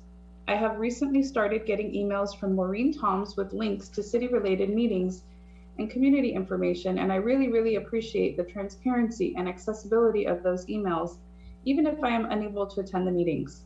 Some things I love right now. Fernandez Park is peaceful and well maintained. The new high school looks great. Here are some ideas I have for budgeting of special projects. Some of these are already in the works. Supporting and uplifting our small businesses that are hurting during the pandemic through grants or loans. Supporting the reopening of the community theater, Pinole Community Playhouse.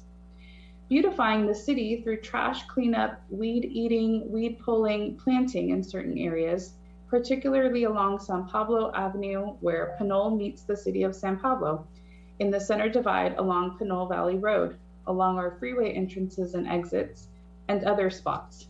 I even think residents would be willing to put in volunteer time if there were designated cleanup days sponsored by the city, and a way Pinole residents can identify problem areas. If there is a way this could be a priority, please keep me in the loop. I would be willing to work with the city in organizing something.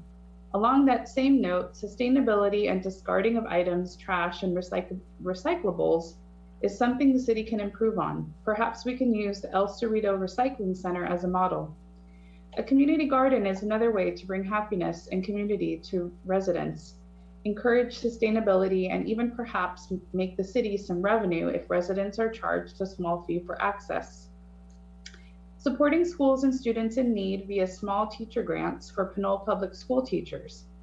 Organizing a Pinole citywide garage sale. People can use the extra cash during the pandemic, and many donation centers are currently closed from the influx of items. Adding a second dog park that is fenced and where dogs can be off leash would be very useful coming out of the pandemic. There is a spot behind the Fernandez baseball fence that could be used as a small dog run area. A couple additional comments submitted by Alana Scott. From my family members who also live in Pinole, we would like to see the firehouse opened behind Ellerhorst School. With the increased fires due to climate change, we are concerned about fire safety in the valley with all the hillsides. 2, we would like to know if and when and how the senior center is reopening safely to the senior community members.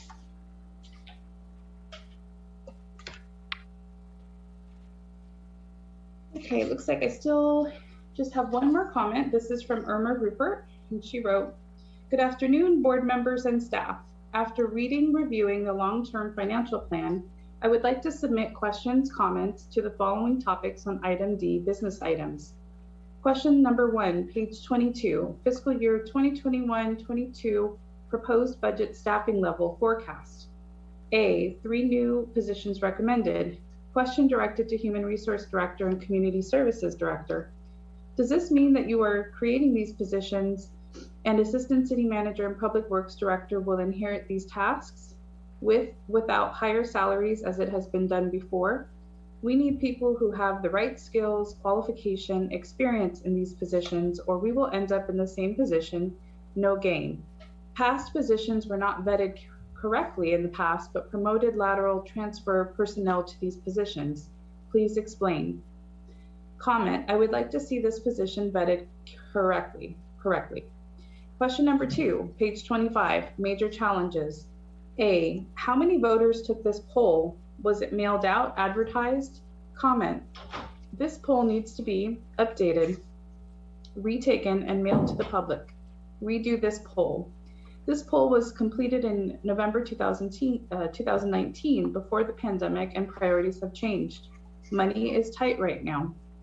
Question 3, page 26, major opportunities. Please explain. The opportunity to redevelop other and underdeveloped infill sites. The city's historic downtown. How, when, where, why? Shouldn't this include businesses in downtown also? Question number 4, page 27, policy alternatives. I quote, one goal of an LTFP is to identify the city services and service levels that residents desire and can be afforded. Let me repeat, desire and can afford by the taxpayer citizen of Pinole, not the desire of a few special interest groups or individuals that want non-essential services at the cost of the taxpayer dollars.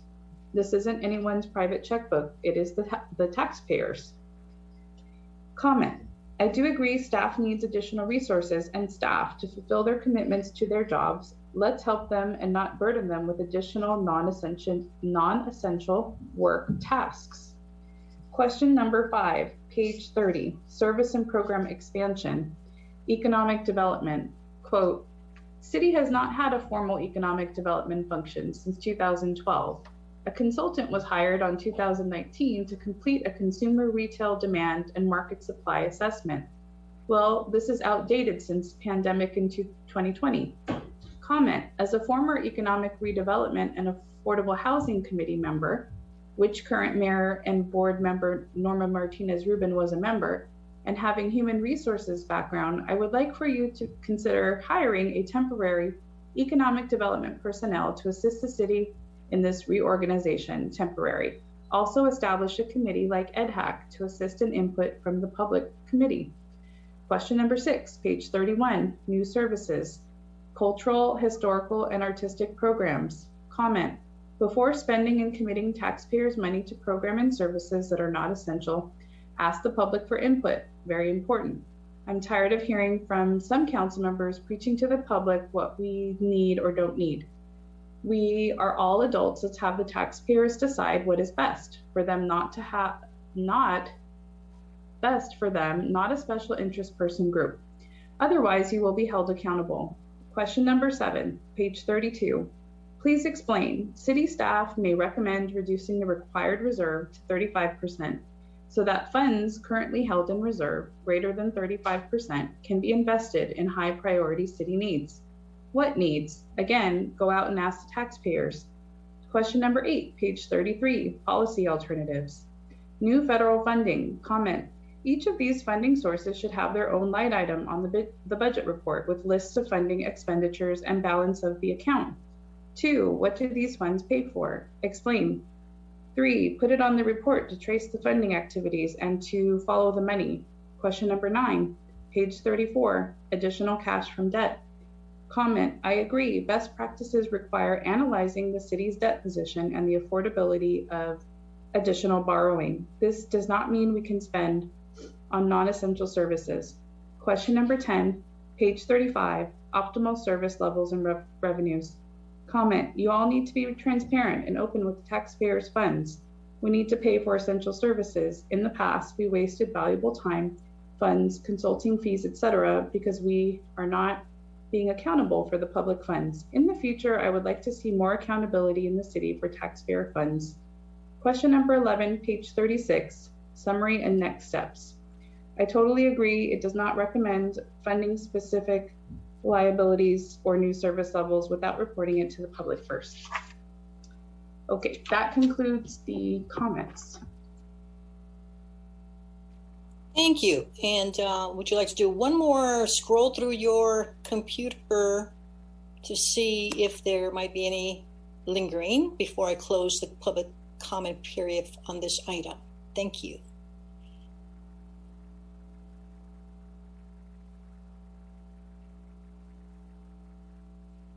Thank you, Mayor. It looks like that was the last one received.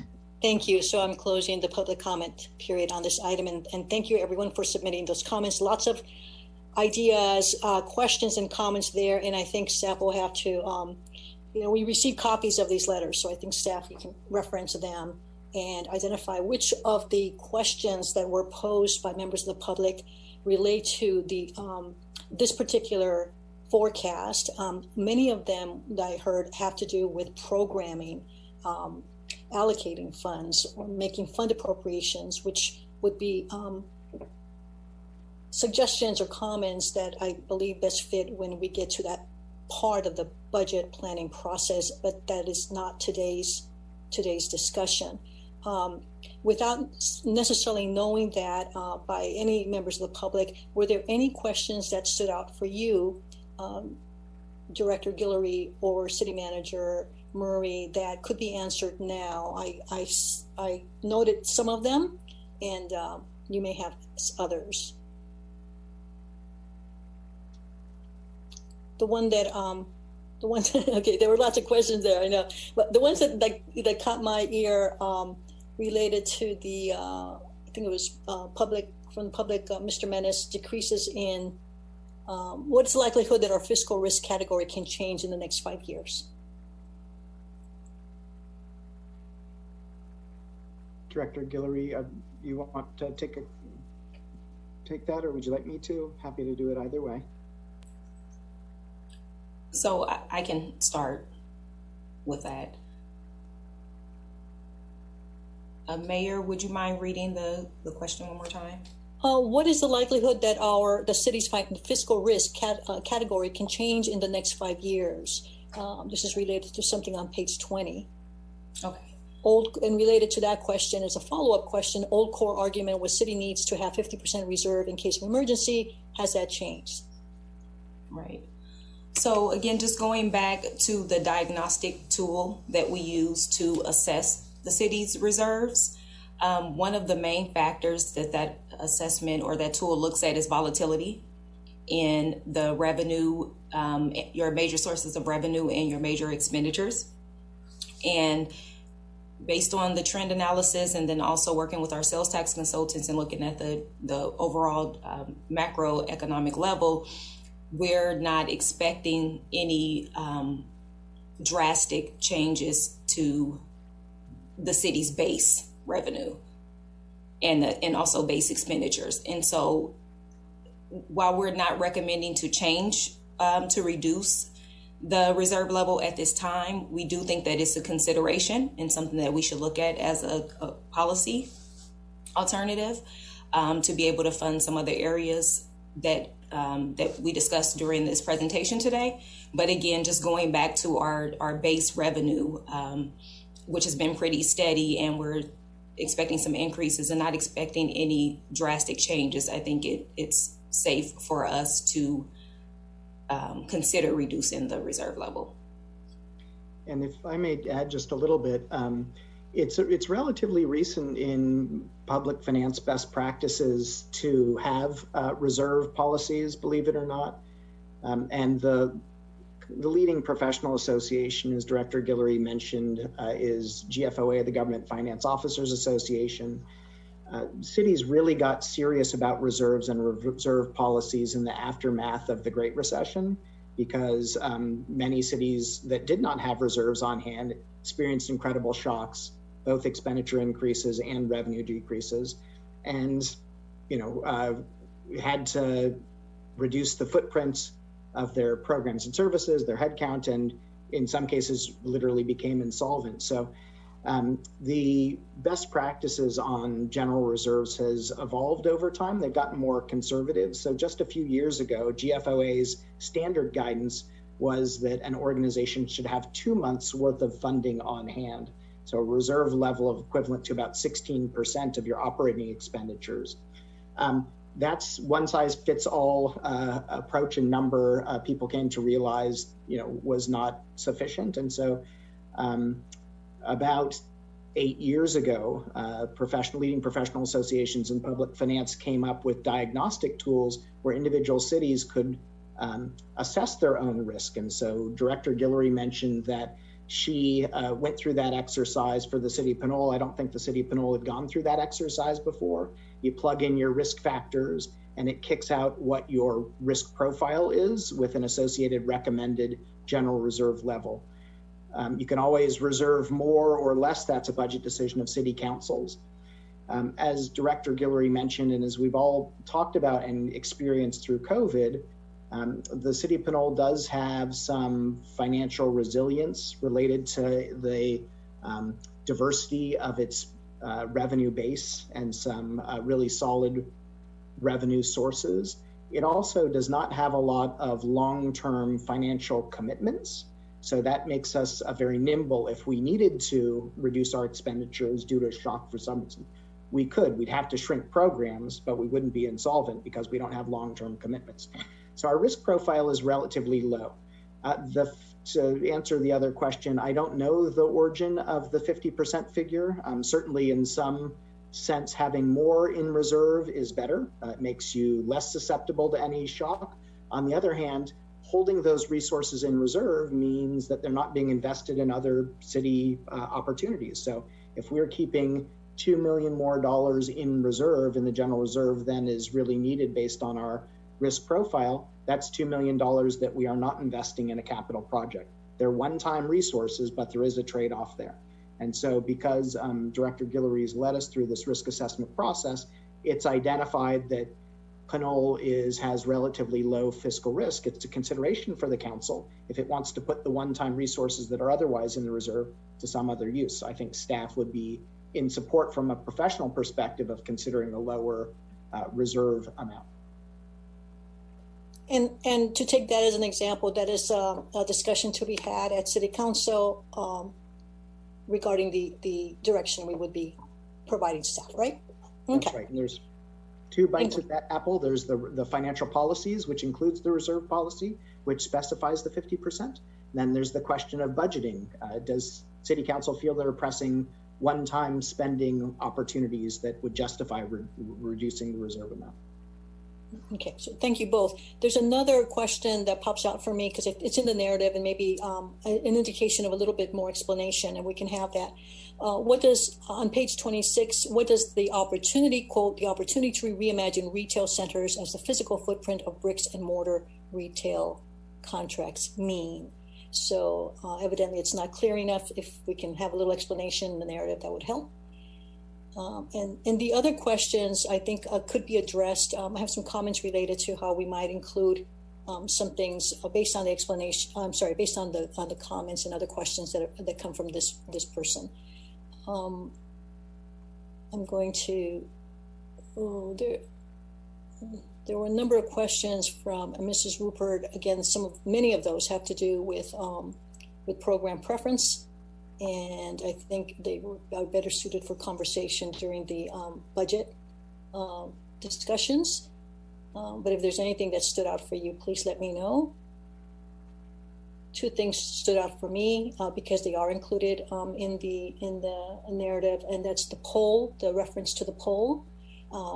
If we can have a little explanatory note as to the process that was conducted to get to that. It's there, and I think key to your presentation of what is there about the poll findings is that the representativeness of the findings. Yeah, and there was also something about what I interpreted as line itemization. At this point, we are not itemizing particular program areas and or costs associated with them. So again, that's for a subsequent conversation when it comes to when this plan and the budget itself comes to City Council. Okay, I'm trying to find the comments from the other speaker. They had to do with I remember dog park and all kinds of other things. But again, those are program area specific, what I consider program or service areas. And please correct me if I'm wrong, Director Guillory and or City Manager Murray. Again, many of those ideas there could be, if you would, please, as you review and do research, if there is something that fits under the categories we have here in the report, or if we can broaden the categorization, especially under the part of the forecast document that speaks to opportunities. There might be examples that were presented by the suggestions from members of the public.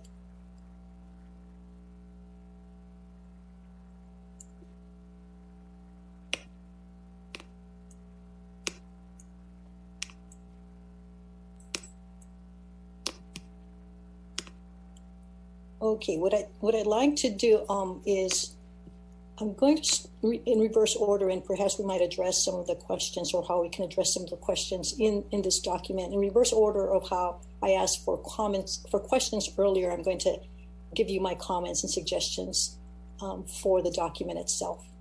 So there were two questions that I had pending. I think you might have answered this already. On page 16, do any funds set aside go to the 115 trust? Do they gain interest? Does augmenting funds a bit higher than where they are now? Not understanding my own question, but has to do with unfunded accrued compensated absences and the possibility that City Council could consider setting aside funds. They would be derived from the 115 trust. Is that correct? No, they would not.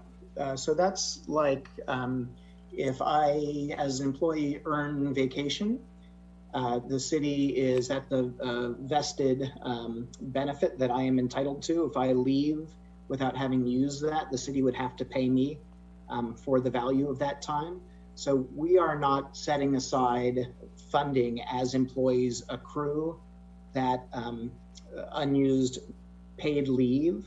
Rather, we pay out employees on a pay-as-you-go cash basis when we need to pay it out. And so it's a little bit like the OPEB liability. We haven't accrued, been saving.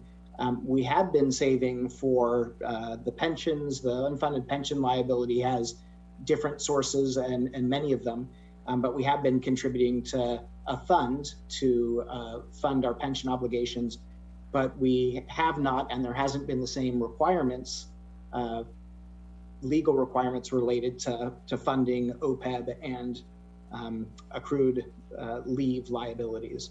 So that would be something that the City Council could fund. It cannot be funded from the pension trust because that needs to be dedicated to pension related things. It could be funded from other one-time sources. So for instance, fund balance, a reduction in the general reserve.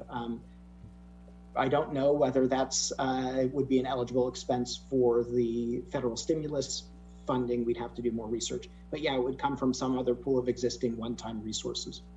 Good, I stand corrected. I'm glad to hear that I was wrong on thinking of the source, and it would be a different source. The pension trust fund remains exclusively for pension obligations. Thank you for that. Okay, I am going to go to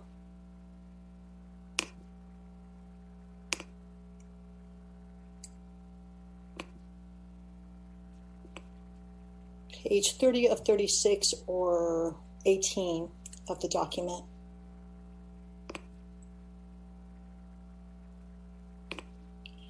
You have asterisks here under the environmental programs. You heard some comments, I believe, suggestions from members of the public that would probably fall under this category.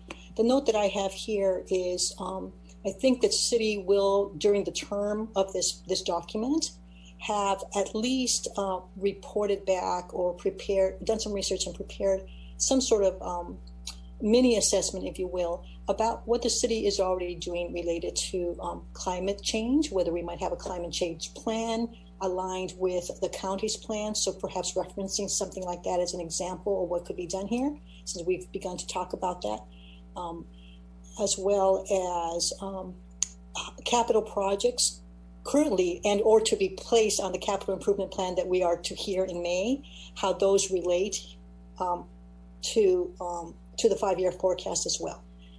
I think would fit here. And then if we are doing any work in tandem with transportation and other regional organizations or agencies, our natural partners, and I'm thinking of some of the agencies on whom we have members of the council who are part of the boards. And so I think that's also their participation and ongoing participation of council members in the term of this document merits some attention, in that there is some investment of time or staff even to follow up on items that stem from discussions, conversations that come out of those committees. Does that make sense? A little bit of narrative about that relationship? If you would, Mayor, I would love a little additional information regarding the reference you made to the capital projects that might have an environmental elements. If you could provide an example or two, that would help me get a sense of what you'd like to see included. Okay, thank you. Boy, and I may be speaking ahead of what's actually happening. That's probably better suited for Director Miller to inform this particular segment of the narrative. But if we are doing any solar paneling, I'm thinking also of the the contract with whether it's MCE or some other organization in process, that if indeed it is those contract services are implemented during the term of this narrative, it's fitting that they be placed here. Yeah, they would also fit in the capital projects, what you call a capital expansion. But it seems, I agree, it'd be useful to reference those here as well. Okay, under cultural, historical, and artistic, pardon me, my little electronic sticky note is there. It was in the way. Artistic programs, if we can have reference to the possibility of preservation. I mean, that's underway, and we haven't. It hasn't come to fruition yet. It's still part of public hearing, but that may be here as what I'm thinking about is that are part of the assets in the city, the Pinole murals around town through use of public art funds from new development, and collaborations with specific organizations around town. I'm trying to think about how we can reflect, and if it is fitting at all, and you can tell me otherwise, to reflect that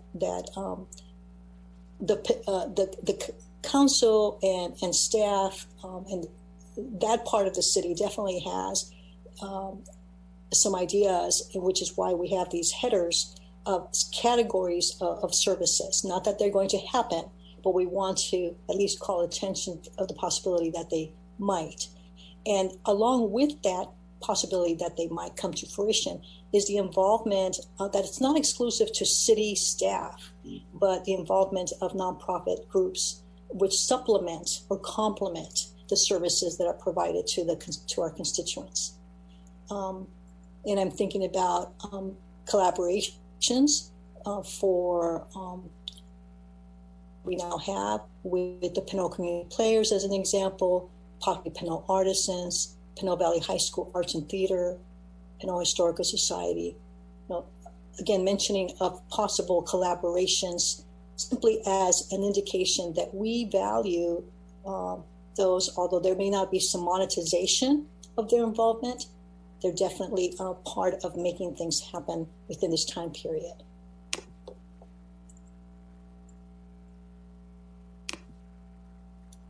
Under capital expansion, the use of the Faria House as a new public space, whether it fits under well, it would fit under new public spaces, I think. That's where that would fit. Yeah.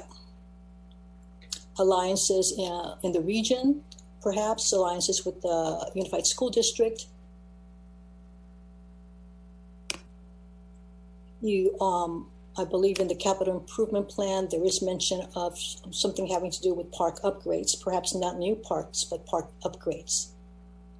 So we can have something added there.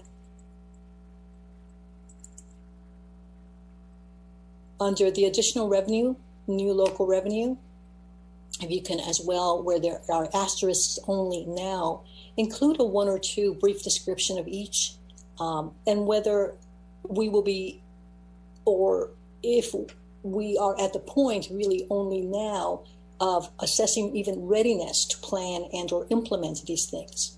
For example, with the Business Improvement District or the EIFD, those are possible ways of adding revenue to the city. However, the readiness of whether whoever will or the exam, I think is one aspect of thinking about what might happen in the next 5 years. And then along with that 1 or 2, and now I'm adding 3 or 4 sentences and making those descriptions 3 or 4 sentences, is any narrative that could describe ranges to the best that you can of estimated additional revenues. And what I'm thinking about is the difference between millions of dollars or just hundreds of thousands of dollars or even $10,000s of dollars that would be associated with the costs and the processes to plan and implement, whose responsibility they would be to administer and implement. And that holds true for any of these, the local tax measures, the parcel tax, the assessment districts, business improvement, etc. With regard to the area under new federal funding, and we heard some questions from the public, if we can have a brief description of what we know as of the writing of this document. And that would be what we know with some degree of certainty about the allowances and or restrictions even, and the duration of funding. And I think we mentioned their one-time funding in some cases, but we don't know without seeing that here, so we can have that there. And then the timeline, which Director Guillory mentioned earlier, the timeline for the allowable expenses. And if I may, Mayor, just want to clarify for the public, we included in this preliminary proposed draft essentially section headings for issues that staff felt based on our experience in the community, questions and comments we've heard by community members in the council in the time that we've been here.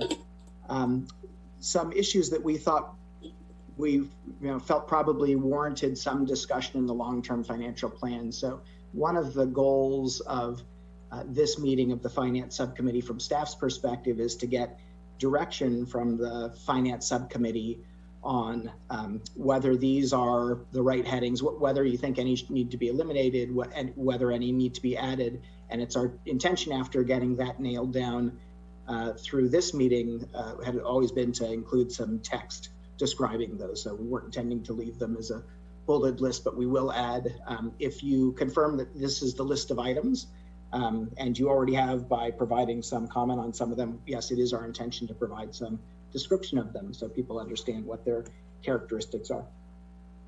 Thank you. So continuing with expenditure reductions as listed there, with the description, if at all possible, the current range of retiree medical benefits per the established agreements that exist among employee groups, and potential fluctuation in these over the 5-year time period of this document. And again, we're talking about the difference between millions of dollars, hundreds of thousands of dollars, tens of thousands of dollars, depending on the employee contract terms. Okay. I think my next comment has to do with more of one of the categories above. To provide known examples, I think you did, as you were explaining to us what you foresee might fit under under one of these categories. You provided, as an example, the automation of systems, which, if so, which are they, how they relate to internal operations and or public-facing program services. Okay, and that is what I have for you. Thank you so much. And now I will turn to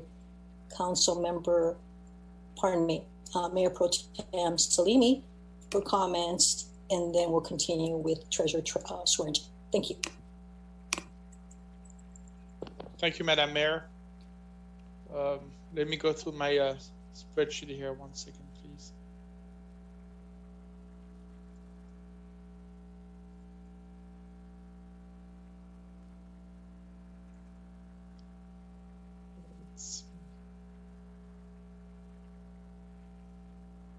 Here it is. Thank you for waiting. A few days ago, you sent me a list of items that will be addressed in the 2021-2022 budget process, City Manager.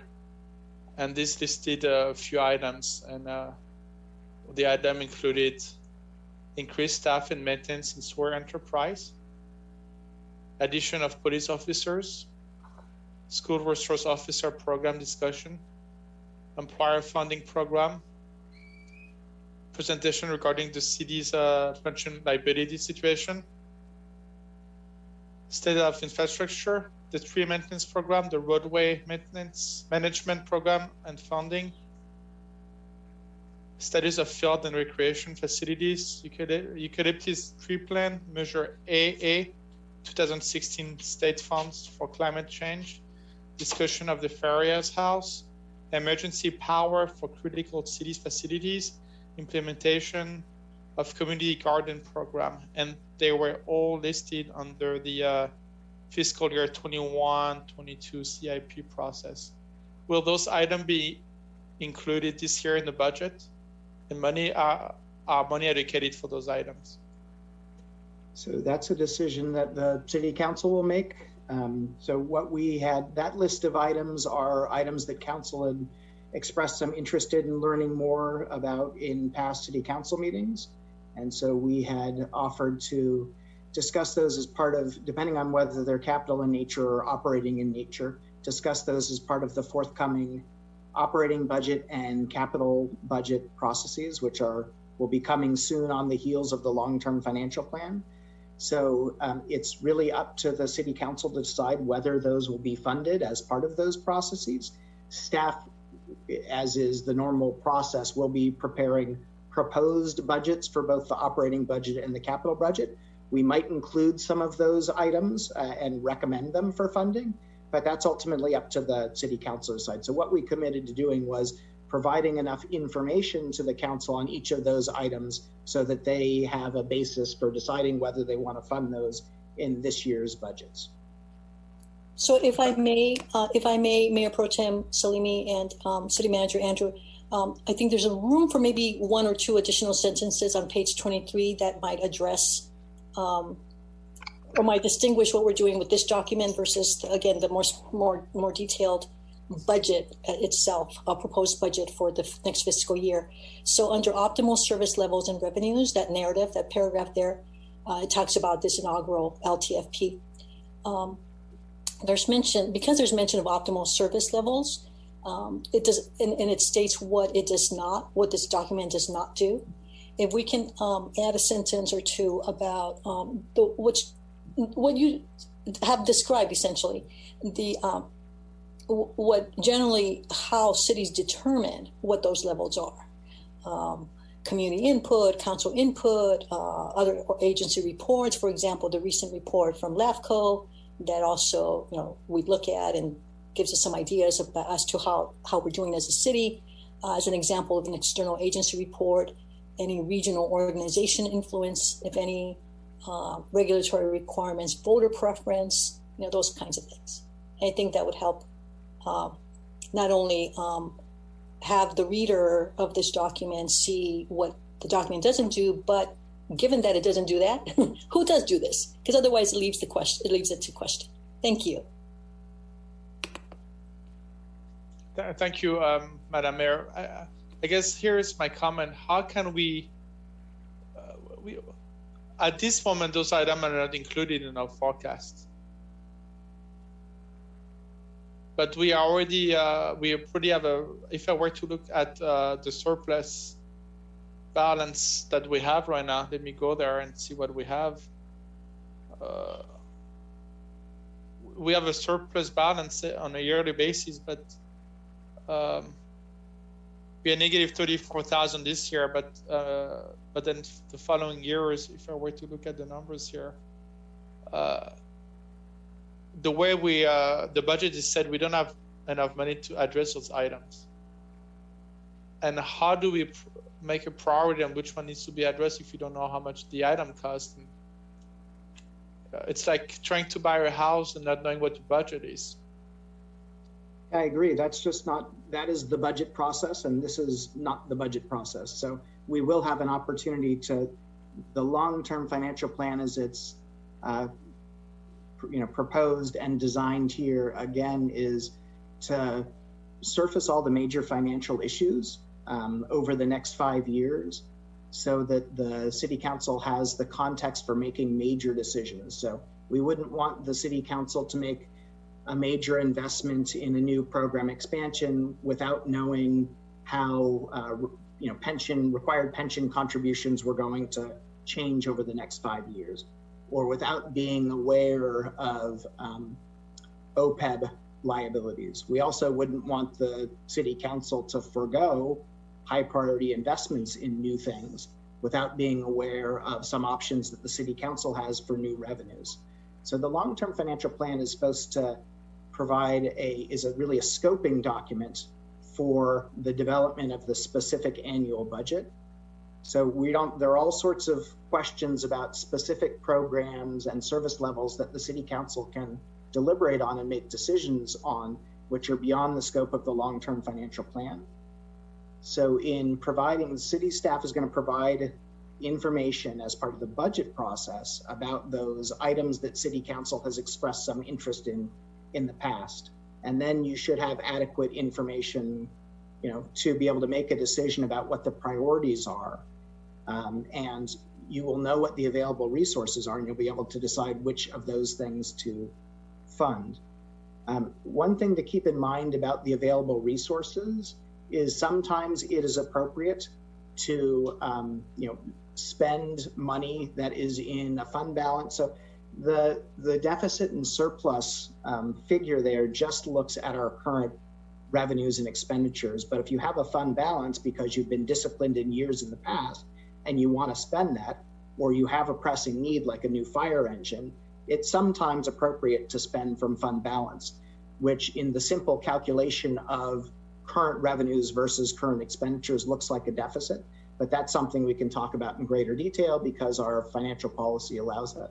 Also, we're going to be receiving significant federal funding from the stimulus bill and also from the infrastructure bill. So many of the items that council has expressed some interest in are capital project items that would be very well suited to be funded through those one-time federal funds. So this is just a picture of the general fund. It's not the complete picture of all of our funds, and we haven't yet specified the amount that's going to be available in new federal funds. So just that line of the unassigned general fund balance is not the or ongoing revenue or expenditure surplus or deficit. That's not the sum total of the resources that the city council has to allocate. So again, the specific programmatic decisions about if we're going to do new programs, expand services, that's really for the budget process, which we're going to be rolling right into in the course of just a few weeks. Thank you. I have another question and comment to ask Mr. City Manager. A few months ago, I did ask you a question, and I do apologize. I'm pretty new to the process here, and if you don't mind explaining it to me again. The process of expenditure and how each department determine what the expenditure will be based on next year is basically it's forecasting their expenditure, but it's not based on the actual. And I did ask you a question. I don't remember if you do recall that question. It's what is the process of actually knowing what the exact cost of each department is? So we don't know until, just like any of us in our own households, we don't know exactly what we're going to spend over a calendar or fiscal year until we get to the end of that year. So what we do as a city and what we might do in our own households is create a budget for the coming year where we anticipate what we think the expenditures are, we balance that against what our revenues are, and then we go out and follow that as a spending plan. That's what the budget is. The budget is an adoption of our expected revenues and the city council's approval for staff to spend on different functions and types of expenses. That's what the budget is. So the city council basically is providing authority through the budget at the beginning of the year for city staff to go out and do certain things. The city staff needs to live within that budget. And so if things cost more, turn out costing more than were budgeted, the city staff needs to come back to get additional approval from the city council. We don't know until the end of the year closes whether we achieved the revenues we budgeted or had exactly the expenditures we budgeted. Sometimes money doesn't get spent because there are delays, sometimes things cost more. And that's all reconciled through the year-end process that results in the comprehensive annual financial report and the year-end financial statements. So big picture, we do a long-term financial plan that provides us with a long-term view, so we have a general sense of whether over the next 5 years we're going to have additional money we can spend on programs and services, or we're running a deficit and need to start making incremental contractions. That's what we're doing right now, the big long-term financial plan. Then based on that big picture, the city council adopts a very specific budget for one fiscal year. And that, again, kind of approves an estimate of revenues and authorizes staff to spend a certain amount of money. You know, those don't always come in exactly, and there's no way for anybody to predict exactly what those costs are going to be, but we do do a lot of work to try and make those as precise as possible. If something that was included in the budget appears it's going to cost more than was expected, we have to come back to the city council asking for more money. So the way that the budgets are developed, the annual budgets are developed, and this is called an incremental budgeting process, which is what's used by most organizations. And there are a couple different models. There's something called a zero-based budget, a program-based budget, performance-based budget. Almost every organization uses what's called an incremental budget, and that is we take what we're doing right now, we look at what we earned and what we spent, and we tweak it at the margins. We say we'd like to earn a little bit more, we'd like to spend a little bit less here and a little bit more there, and that's basically the budgeting process. So what we do, and Director Guillory described this earlier, to develop, so we will be presenting to the Finance Subcommittee in just a few weeks' time a preliminary proposed budget for next fiscal year. And how that's constructed is we take the current year's budget, literally the budget for this fiscal year that's amended through the mid-year adjustment process, and that's our baseline. And then we go and talk to all the departments about how they think their expenses are going to change. Those are vetted and critiqued just to get to what we call a baseline budget. So if the city keeps doing exactly what it's doing, it's just like the multi-year forecast, but we're only doing it for 1 year. If the city keeps doing exactly what it's doing right now, what's it going to cost next fiscal year? Then does staff have any proposals for changing what we're doing? Do we want to add some positions? Do we want to eliminate a program? And those things get baked into the preliminary proposed budget, which we present to the Finance Subcommittee. We will also provide information at that time on different issues that council has expressed some interest in. So we'll have a preliminary proposed budget that'll mostly look like what we're doing right now. It'll have those 3 new baseline positions. It might have some other positions as well. It probably will. And then the city council will consider that and decide whether it wants to spend money on those changes. We'll also present information on the other options and alternatives council expressed interest in.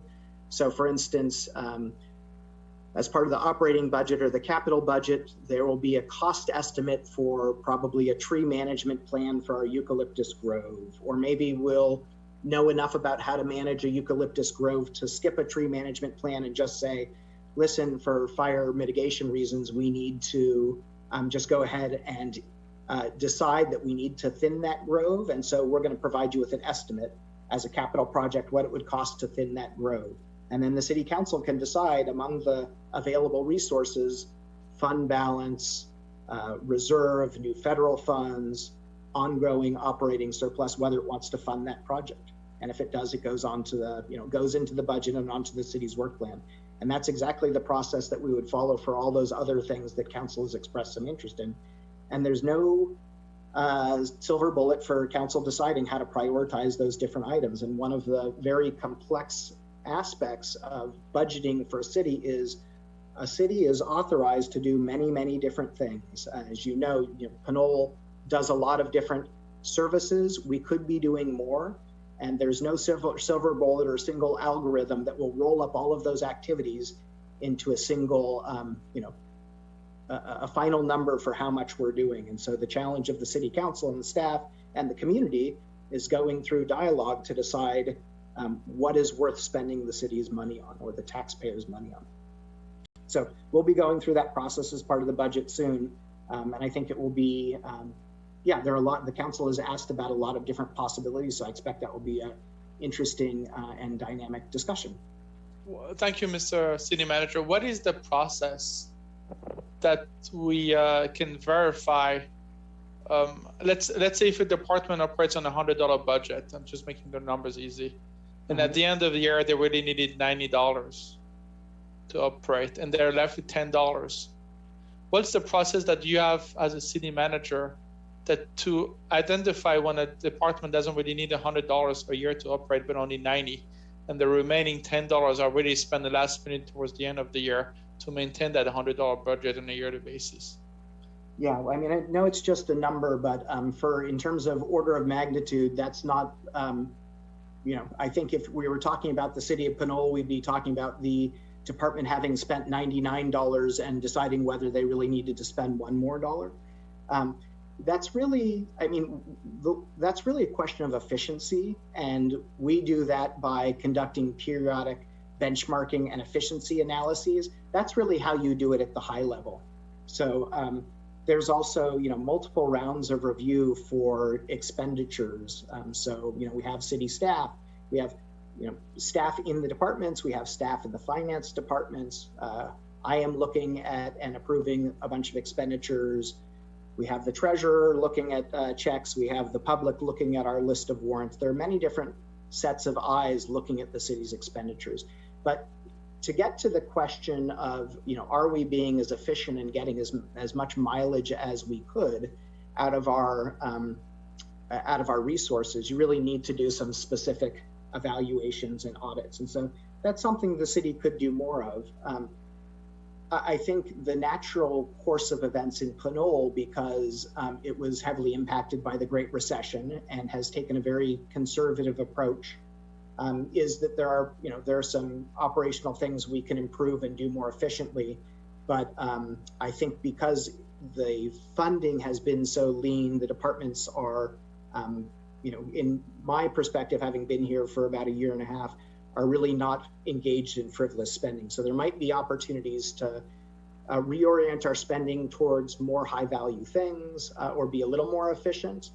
But I don't think there's that much, frankly, for lack of a better word, waste that's happening in the city of Pinole, which is, grateful. It's unfortunate that the leanness has forced that situation, but that's something to be grateful for. Is I do think we're getting a lot of mileage out of our resources.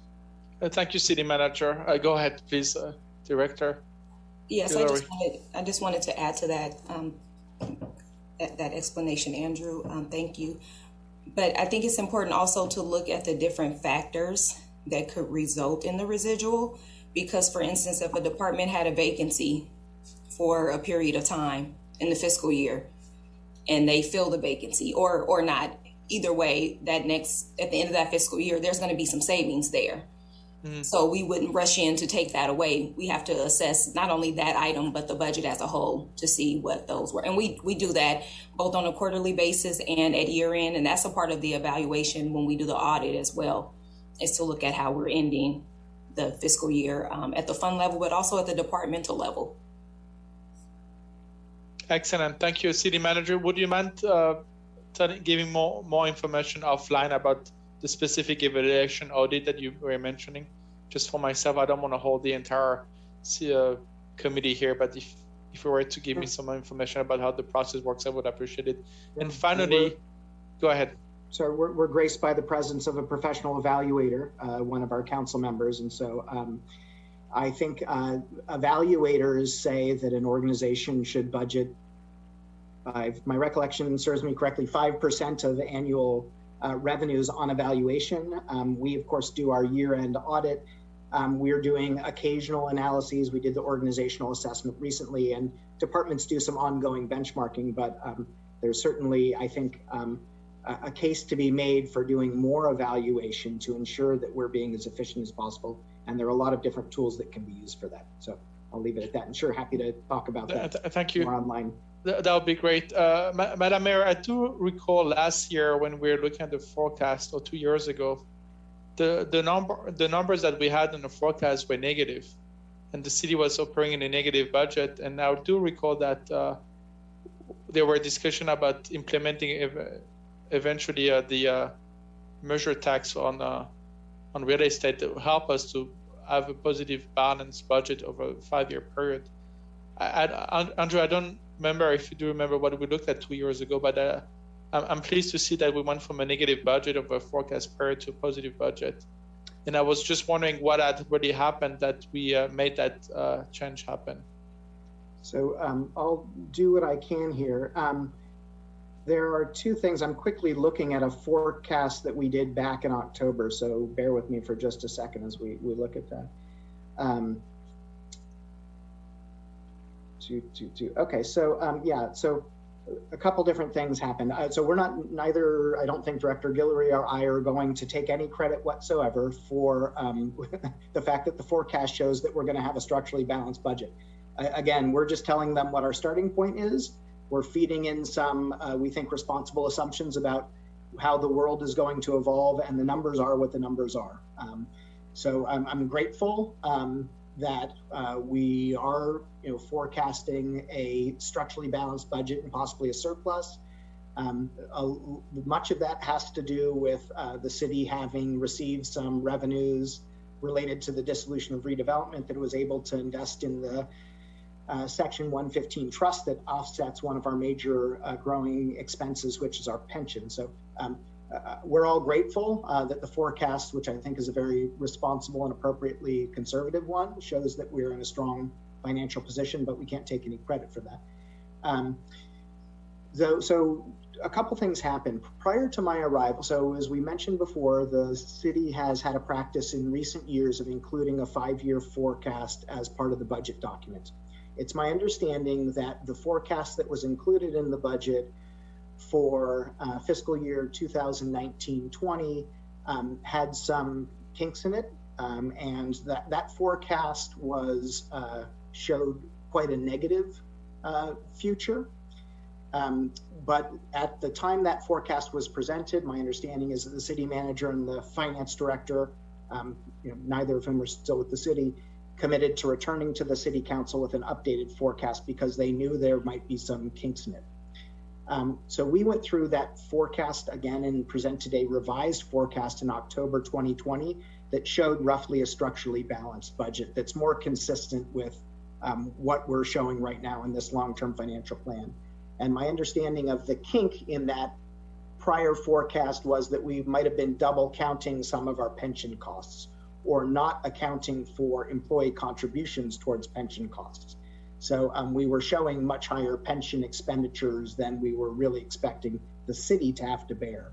So I think this is a continuation. This forecast that's included in this preliminary proposed long-term financial plan is a continuation of the modestly good news that we saw in the revised forecast that I'm happy to stand behind that we presented back in October. So nothing really fundamentally has changed, I don't think.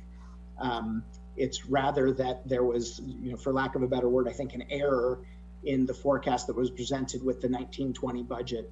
And when that was corrected, we recognized that the city actually has a number of financial strengths, one of which we didn't mention today, but in a couple of years' time, a major redevelopment debt is going to be fully paid off, which means we're going to receive a significant increased amount of property tax revenue that will not be going to paying off that debt. So we do have some fortunate circumstances that position us to be able to be structurally balanced for the forecasted 5 years and probably beyond that. Thank you for that explanation. Madam Mayor, you had the question? You are muted. I'm sorry, I cannot hear you. Thank you. I want to make sure that we allow some time for Treasurer Swearingen and then also to wrap up and yes, talk about the next steps between today. Yes, I am. Next time. Okay, hold on. Between today and next time. Just wanted to also add something about based on what City Manager Murray said, should there be an error in forecast this time around? That's why there's an opportunity at each quarter that we have to assess where the budget is in any given year. And so, talk about evaluation. That's one time when we examine that, we as council members examine that, and at least for a year's time up until then, we get to see where things stand financially. So that's why the importance of us and the public paying attention to the documents that do allow for that transparency and accountability that we often hear is important, and we certainly believe needs to exist. Please continue with your questions. Thank you. I'll be fast. Thank you. I'll be fast. I'm glad that you cut that discrepancy, and I'm very thankful for that. But I think we should be putting measures in place that allows those discrepancies to be found automatically in the future. And I'm not a professional. You are a professional, and the director is a professional. And I'm very thankful for you putting those together and finding those discrepancies. But that would be nice to put a procedure in place that will avoid us to be in the same situation in the future. Finally, but not last, what I think is important is I would like to discuss about eventual future revenues for the city. What are the ways of us increasing the revenues for the city? And I think this is spending money is good, but I think it's also important to increase the revenues and bringing new sources of revenues. And I know that eventually we wanted to discuss about the charter cities and the real estate transfer tax, and then some other additional increases in revenues. But I think it's something that we should be talking with the council so that we get to bring money in and operate in a positive for the next 5 years. Thank you.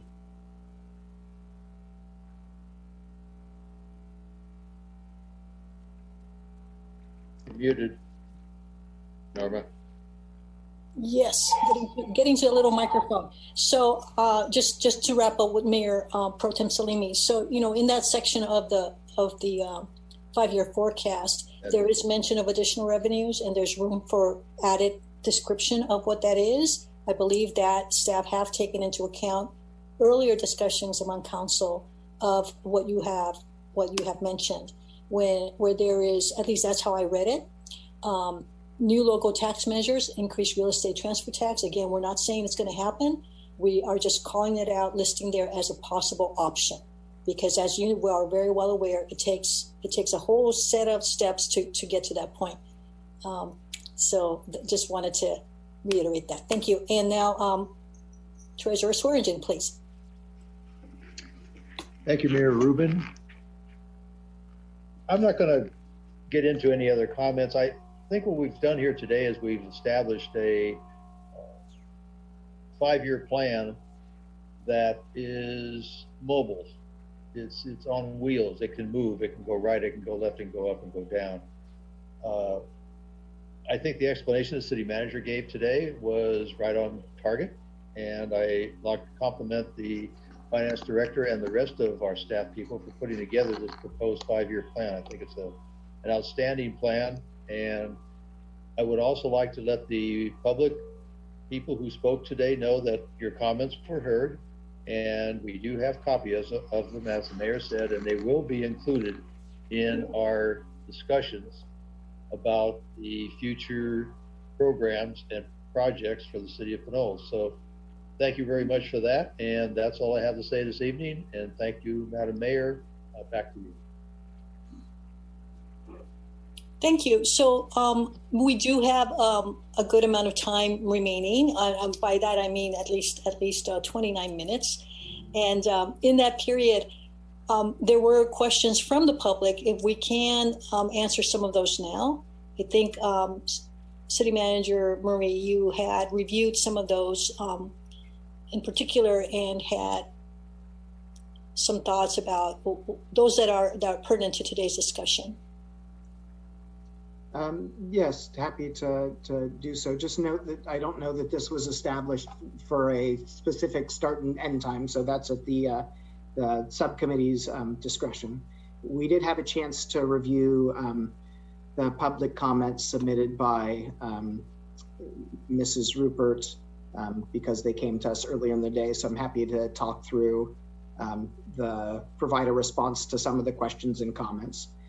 We can also take a look at the comments provided by the other ones. As you mentioned earlier, Mayor, I do think that many of them are really about appropriating the city's funds, and that's really a budget discussion. And again, the purpose of the long-term financial plan and the feedback we're hoping to get today is, does the forecast seem sensible?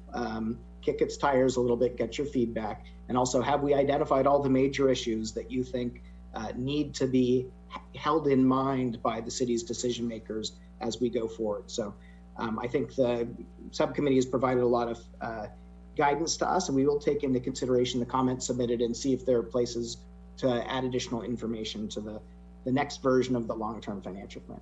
So quickly, I'm happy to respond to the questions and comments raised by Mrs. Rupert. I haven't looked at the other ones in detail, so I can't promise that for the others.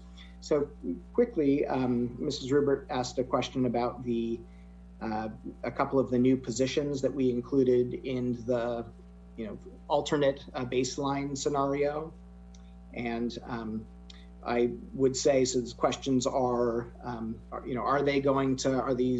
how are these new positions going to, how are their tasks going to relate to the tasks performed by some current city staff members? And our information on that is that the functions that are currently overseen by the assistant city manager and our development services director and city engineer are going to be divided into 4 departments with the envisioned reorganization, and each of those will have a director. So that means a net increase of 2 positions. As you know, that City Council recently adopted a new management compensation plan. So all department head salaries and the salaries of some other mid-level managers are contained in that management compensation plan. It's the City Council that creates and approves that management compensation plan at a public meeting, which it did back in November when it was originally adopted. So to the issue of the salaries for those positions, that's all determined by the City Council through a public process. And of course, we'll use best practices in personnel administration to get to define those positions and their duties well, and to get the best candidates possible. There was a question about the poll, the information that was presented regarding some of the challenges facing the city. That poll was originally conducted in connection with considering moving forward with a parcel tax. That was a poll, it was not mailed or advertised because it was conducted by a professional public opinion research firm. They drew a representative sample of Pinole residents, and they contacted those folks. And that's very important because it results in representative responses, not just responses from folks who happen to be inspired or to have heard about the survey. That's really significant. That poll and data, a summary of the poll findings can be found on the city's website. To the issue of whether there should be a new poll because circumstances may have changed, that's at the discretion of the City Council. So the City Council is going to be making decisions about some of the issues raised in the long-term financial plan. And if the city would like to appropriate funding in the budget for a new poll to get updated information, that's certainly the City Council's prerogative. There was a question about opportunities to redevelop underdeveloped infill sites. And that's kind of a global opportunity that is presented to a lot of cities. If you have, it's a community development strategy. If you have portions of the city or parcels that are underdeveloped, maybe they're vacant or not developed with the intensity that they could support, redeveloping them with greater intensity can really, it can provide more housing, it can provide more retail and commercial space, maybe even public space, and it can create the activation of areas and economic vitality. So that's what that refers to. There was a question about the opportunity related to the historic downtown, and that's about revitalizing it, getting more traffic down there. And of course, that would involve the business owners. There was a question about hiring a temporary economic development staff person. One of the findings of the organizational assessment, and certainly one of a comment that I know that many city council members have made, is that we would like to see more staffing in economic development. We are intending to increase staffing in that area with the addition of a full-time dedicated community development director. So I don't know whether we're hoping to have somebody on board in that capacity if the city council approves that position sometime early in the new fiscal year. So I think we should wait and see what they're capable of doing before we consider any other additional staff. And I think we talked about the issue of the reserves, which came up in the comments. We talked a little bit about the federal funding opportunities. There's a comment about those being accounted for separately. Our standard good accounting practices will require that anyway, so we'll certainly be doing that. And then there's some other comments that are really budget in nature and about the budget process. The city council develops and approves the budget like it's doing the long-term financial plan through a series of public meetings. So there's lots of opportunity for the public to weigh in and share its thoughts and ideas with the city council. As you all know, the city council also wanted to see the city engage in more communication and engagement activities. So there's a strategy in the strategic plan to create a communication and engagement plan. We are soliciting proposals from professional services firms to help develop those for us. And so we will be expanding our communication and engagement, including for budget related activities in the future. I think those were the main topics. If you'd like, I'm happy to. I think one series of comments was mostly around service levels, and so that's really more appropriate for the budget discussion. If you'd like, I'm happy to open the public comment submitted by Mr. Menace and see if there are any long-term financial plan questions we can answer right now. Would you like me to do so? Yes, please. Let me take a look at that.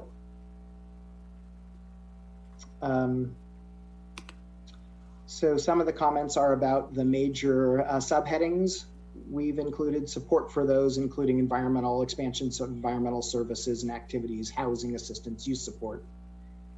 And he also mentioned some other priorities that are mentioned as potential expenditure opportunities like capital expansion. He mentions an evaluation of expanding the UUT. That came up earlier in our discussion. We will be adding some text to the revised proposed long-term financial plan related to the UUT pursuant to a question that Mayor Pro Tem Salimi asked. There's another question about the reserves, which I think we've already discussed. There's a question about the some specific expenses and cost estimates. I would encourage Mr. Menace to contact me or Director Guillory if they want to talk about some of those forecasting issues in detail. They raised the question of, and I think Mayor Martinez-Rubin, you already raised these for staff's comment about the likelihood of our financial or fiscal risk category changing, which I think is relatively low. It's possible, but I think relatively low. There's a question about investment in human capital. We are going to be going through, like many organizations, our succession with the retirement of baby boomers and others. And so we will have to enhance our succession plans and internal documentation so those are more seamless and our institutional memory doesn't walk out the door with our retirements. There's a question about what one-time expenses can be covered by Recovery Act funds. As I mentioned, we'll have a whole discussion about that. A little bit more information in the long-term financial plan, but a very detailed discussion of those resources and council's direction on expenditure early in the summertime or early in the new fiscal year. The PERS costs and OPEB. So we have a strategy for dealing with PERS costs. Yes, that's correct. I mean, the substantial trust accounts for, can compensate for a really significant share of the unfunded pension liability. Do we have anything for OPEB? We do not. And so that's something that the City Council can deliberate on and decide whether it wants to prioritize. And finally, I think this question came up a couple times, and I wrote this sentence, I think, so I apologize that it's not clear. And so it says, what does it mean that there is an opportunity to reimagine retail centers as the physical footprint of bricks and mortar retail contracts, not contracts? What that means is there's an opportunity in our city. It's a two sides of a coin. The nature of traditional retail is changing. People are doing more online shopping. They want to go to places and spend money on retail while they're also enjoying an experience and entertainment. So if some of our retail businesses close, we will have the opportunity to reimagine those sites. As you know, for instance, Kmart has been closed up on Fitzgerald for some time, and there is some interest in developers in redeveloping that site with housing, potentially mixed use. And so those are the types of opportunities that will present themselves to the city of Pinole and other communities where we can do something new with those big spaces that might be more energizing, might result in more city revenue. So those are opportunities I think we have to keep in mind. That's my short version of responses to the public comments. As I mentioned, let me know if there are any that I missed and you'd like me to respond to, or Director Guillory, if you'd like to add anything. We will be reviewing those comments and where we think it makes sense, adding information or tweaking the long-term financial plan for the next version that we'll be presenting to the Finance Subcommittee. Thank you, City Manager Murray. Now, because you read from two of the three public comments, I don't want to miss the third person's. And as I see, a lot of the comments made have to do with what I categorize as programming. If you would add, or Director Guillory add as well about that, and the opportunity that there will be for very specific ideas like the ones that are presented in Ms. Scott's public comments could be heard and then considered by the City Council. Yes, I would absolutely encourage all of the individuals who submitted public comment to submit these during the budget process as well, because these are, I'm looking at the email from Ms. Scott, and these are exactly the types of decisions that the City Council will be making through the annual budget process. So and probably also in relation to the expenditure of the new federal funds. So supporting small businesses, there are many different mechanisms through which we can do that, and we'll have resources to do that. Supporting community activities and organizations. Beautification, as you know, there was an ad hoc beautification subcommittee that presented some recommendations that will be considered as part of the budget process. So that will cover a lot of these. So yes, many of these, every single one of the ideas suggested at first glance is something that a city is entitled to do if it had the funding and prioritized it. So I would again encourage this member of the public to submit these comments so that the full council can hear them during the budget deliberation process and decide if they want to appropriate funding for them. Thank you. And why we're deferring, in a sense, some of the questions or suggestions from the public to a different meeting and not tonight is because at those larger council meetings, one, the entire council will have the benefit of hearing what the public says, as well as it's the council who has the position of authority, if you will, to direct staff to allocate funds based on what we understand, partially from the document like we're going over today, to understand what funding is available after an initial preparation of a document that presents that to us. So today's document, the long-term financial plan, what we're going to be talking about at council meeting is the first year of that. So today's presentation is even larger than what we'll be discussing in the next several weeks. And then that's within the fiscal year 21-22, some of the ideas that have been presented by the public we would consider.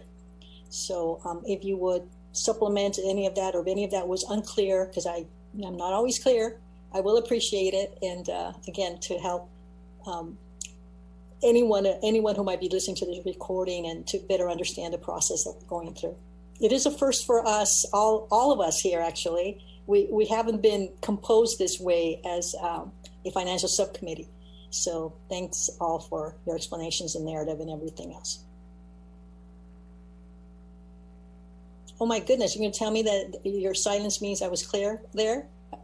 Certainly would hope so, but I'm sure there's room for improvement. I will just add, this is the first time the city is going through the process of developing a long-term financial plan, so it's new for everybody in that regard as well. Treasurer Swearingen, you've been with us for some time. Any additional comments?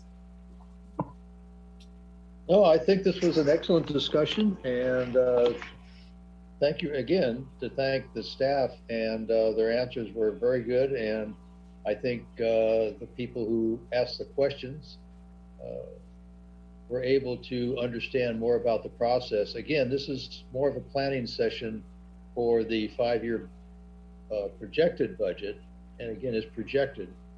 Let's emphasize that it's not cut in stone. So we are going to be looking at, as the city manager, and I'll reiterate the city manager said, we are going to be looking at a more defined 1-year budget at the next meeting, and also the 5-year capital improvement plan at the next 1 or 2 meetings. And we will be meeting, by the way, and I'm sure Heather's going to tell you this, in the next 30 days, we'll be meeting a couple of times as a finance subcommittee, and we will be discussing all those things. And again, the public is definitely invited to ask your questions and bring up ideas that you have for improving anything in this community that you feel needs to be addressed.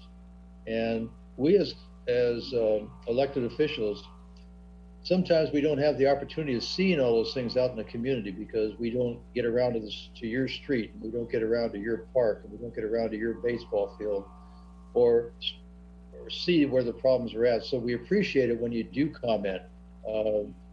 And we like to hear that. We know a lot of times you feel, well, I don't want to be a complainer. Well, be a complainer. Go ahead and tell us, hey, you know what? We think that we should have a change here. And so we hear about it, because if we don't know, we're not going to make any progress in trying to adjust the situation in your community. So stay involved. And if you see this meeting, you've got a couple of questions you weren't going to be asking because we went past that section, ask them at the next meeting. There's going to be another one soon.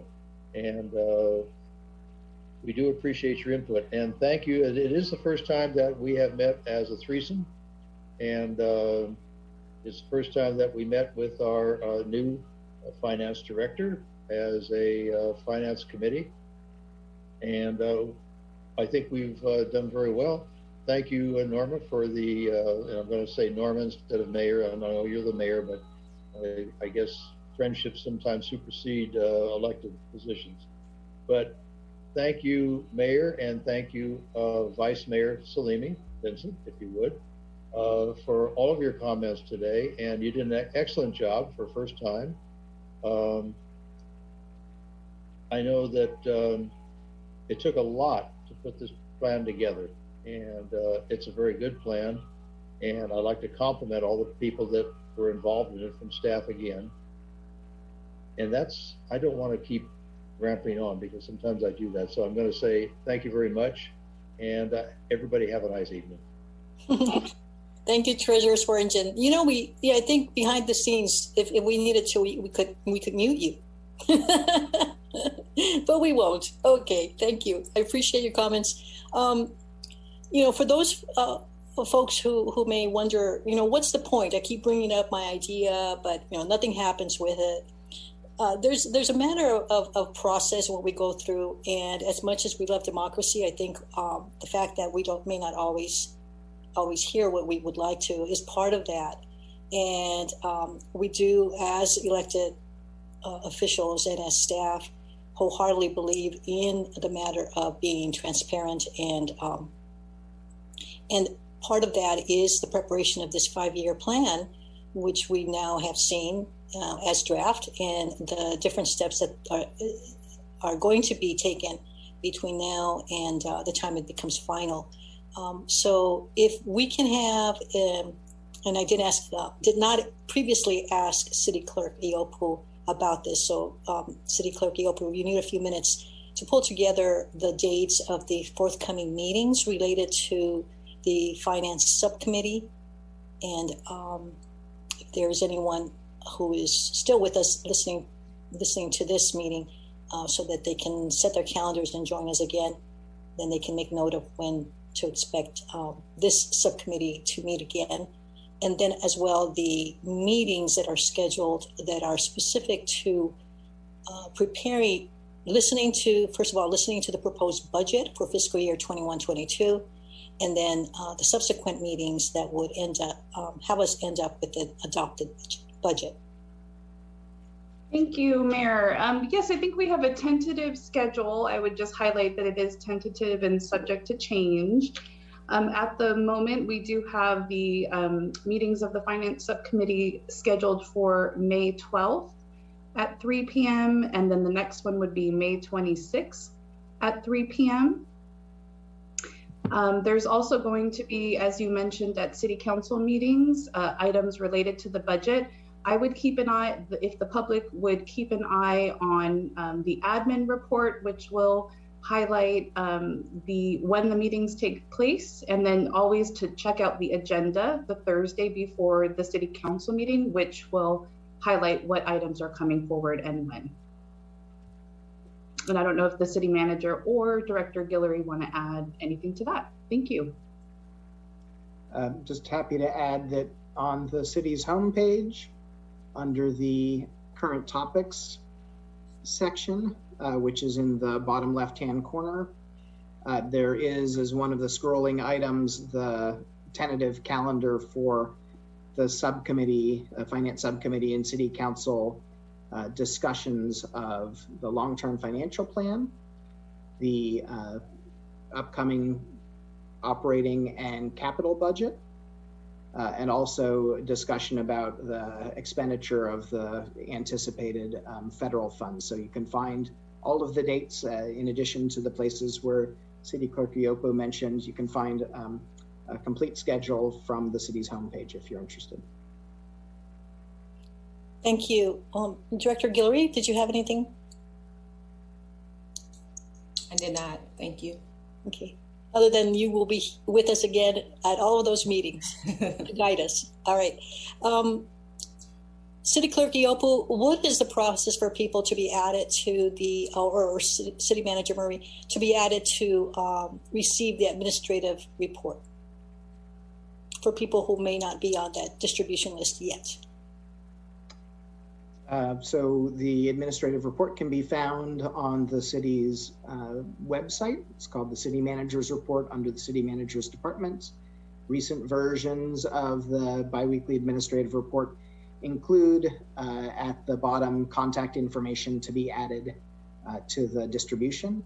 Similarly, we're encouraging people to, if they're using Facebook, to follow the city's City Hall Facebook page. It has a lot of the same information. It's just a different channel that we share through the administrative report and is more timely. The administrative report comes out every 2 weeks. If there's something that is more time sensitive than that, it will go out on Facebook. So we'd encourage everybody to check out and follow the city's Facebook page. Thank you. Okay. Mayor Pro Tem Salimi, you want to round this out and give us a last comment before I adjourn? Madam Mayor, City Treasurer Swearingen, thank you so much. City Manager Murray and Director Guillory, thank you so much for this great meeting. It was very informative and you were able to answer every single question. So I would have to come with harder question next time. So, Madam Mayor, thank you for giving me the opportunity to talk. It was very informative for me, and I'm very excited to start a new year, 2021, 2022, and hopefully COVID will be behind us. Thank you. Thank you. Well, let's hold on to that excitement because we need some of that to remain optimistic and help us implement some of the great ideas that have been presented. And what staff end up doing as well, ongoing yearly, and we'll be hearing more about that. So today's business item D, is what we just heard, the preliminary proposed long-term financial plan for fiscal years 21-22 through 25-26. And I believe that both Director Guillory and City Manager Murray have been taking note not only from the comments heard by subcommittee members, but as well from members of the public, as some of the direction that you will take to come back to us and include a second iteration of this plan. And if in that plan, will we be able to see the distinction between the current version and the additions to the narrative, either by color change or some visual way? So we know, okay, and then also people can spot what was provided to them. Thank you. So no action is requested from staff to us other than the direction that has been provided. The subcommittee, it's an advisory committee, advisory to the council, which makes recommendations to the city council, and those recommendations are yet to be formulated, still in process of doing that. Part of that was today's meeting. And if there is no other comment or question, we do have City Attorney Casher and Director Miller on board here. I see City Attorney Casher, thumbs up. We made some sense. Okay, thank you. Director Miller. Okay, she's probably behind the scenes responding to the many questions that she gets. Okay, thank you. A thumbs up for now. Okay, we'll be coming back, or we'll be hearing from you, certainly, with the capital improvement plan, another process that we'll be going through together. Thank you so much.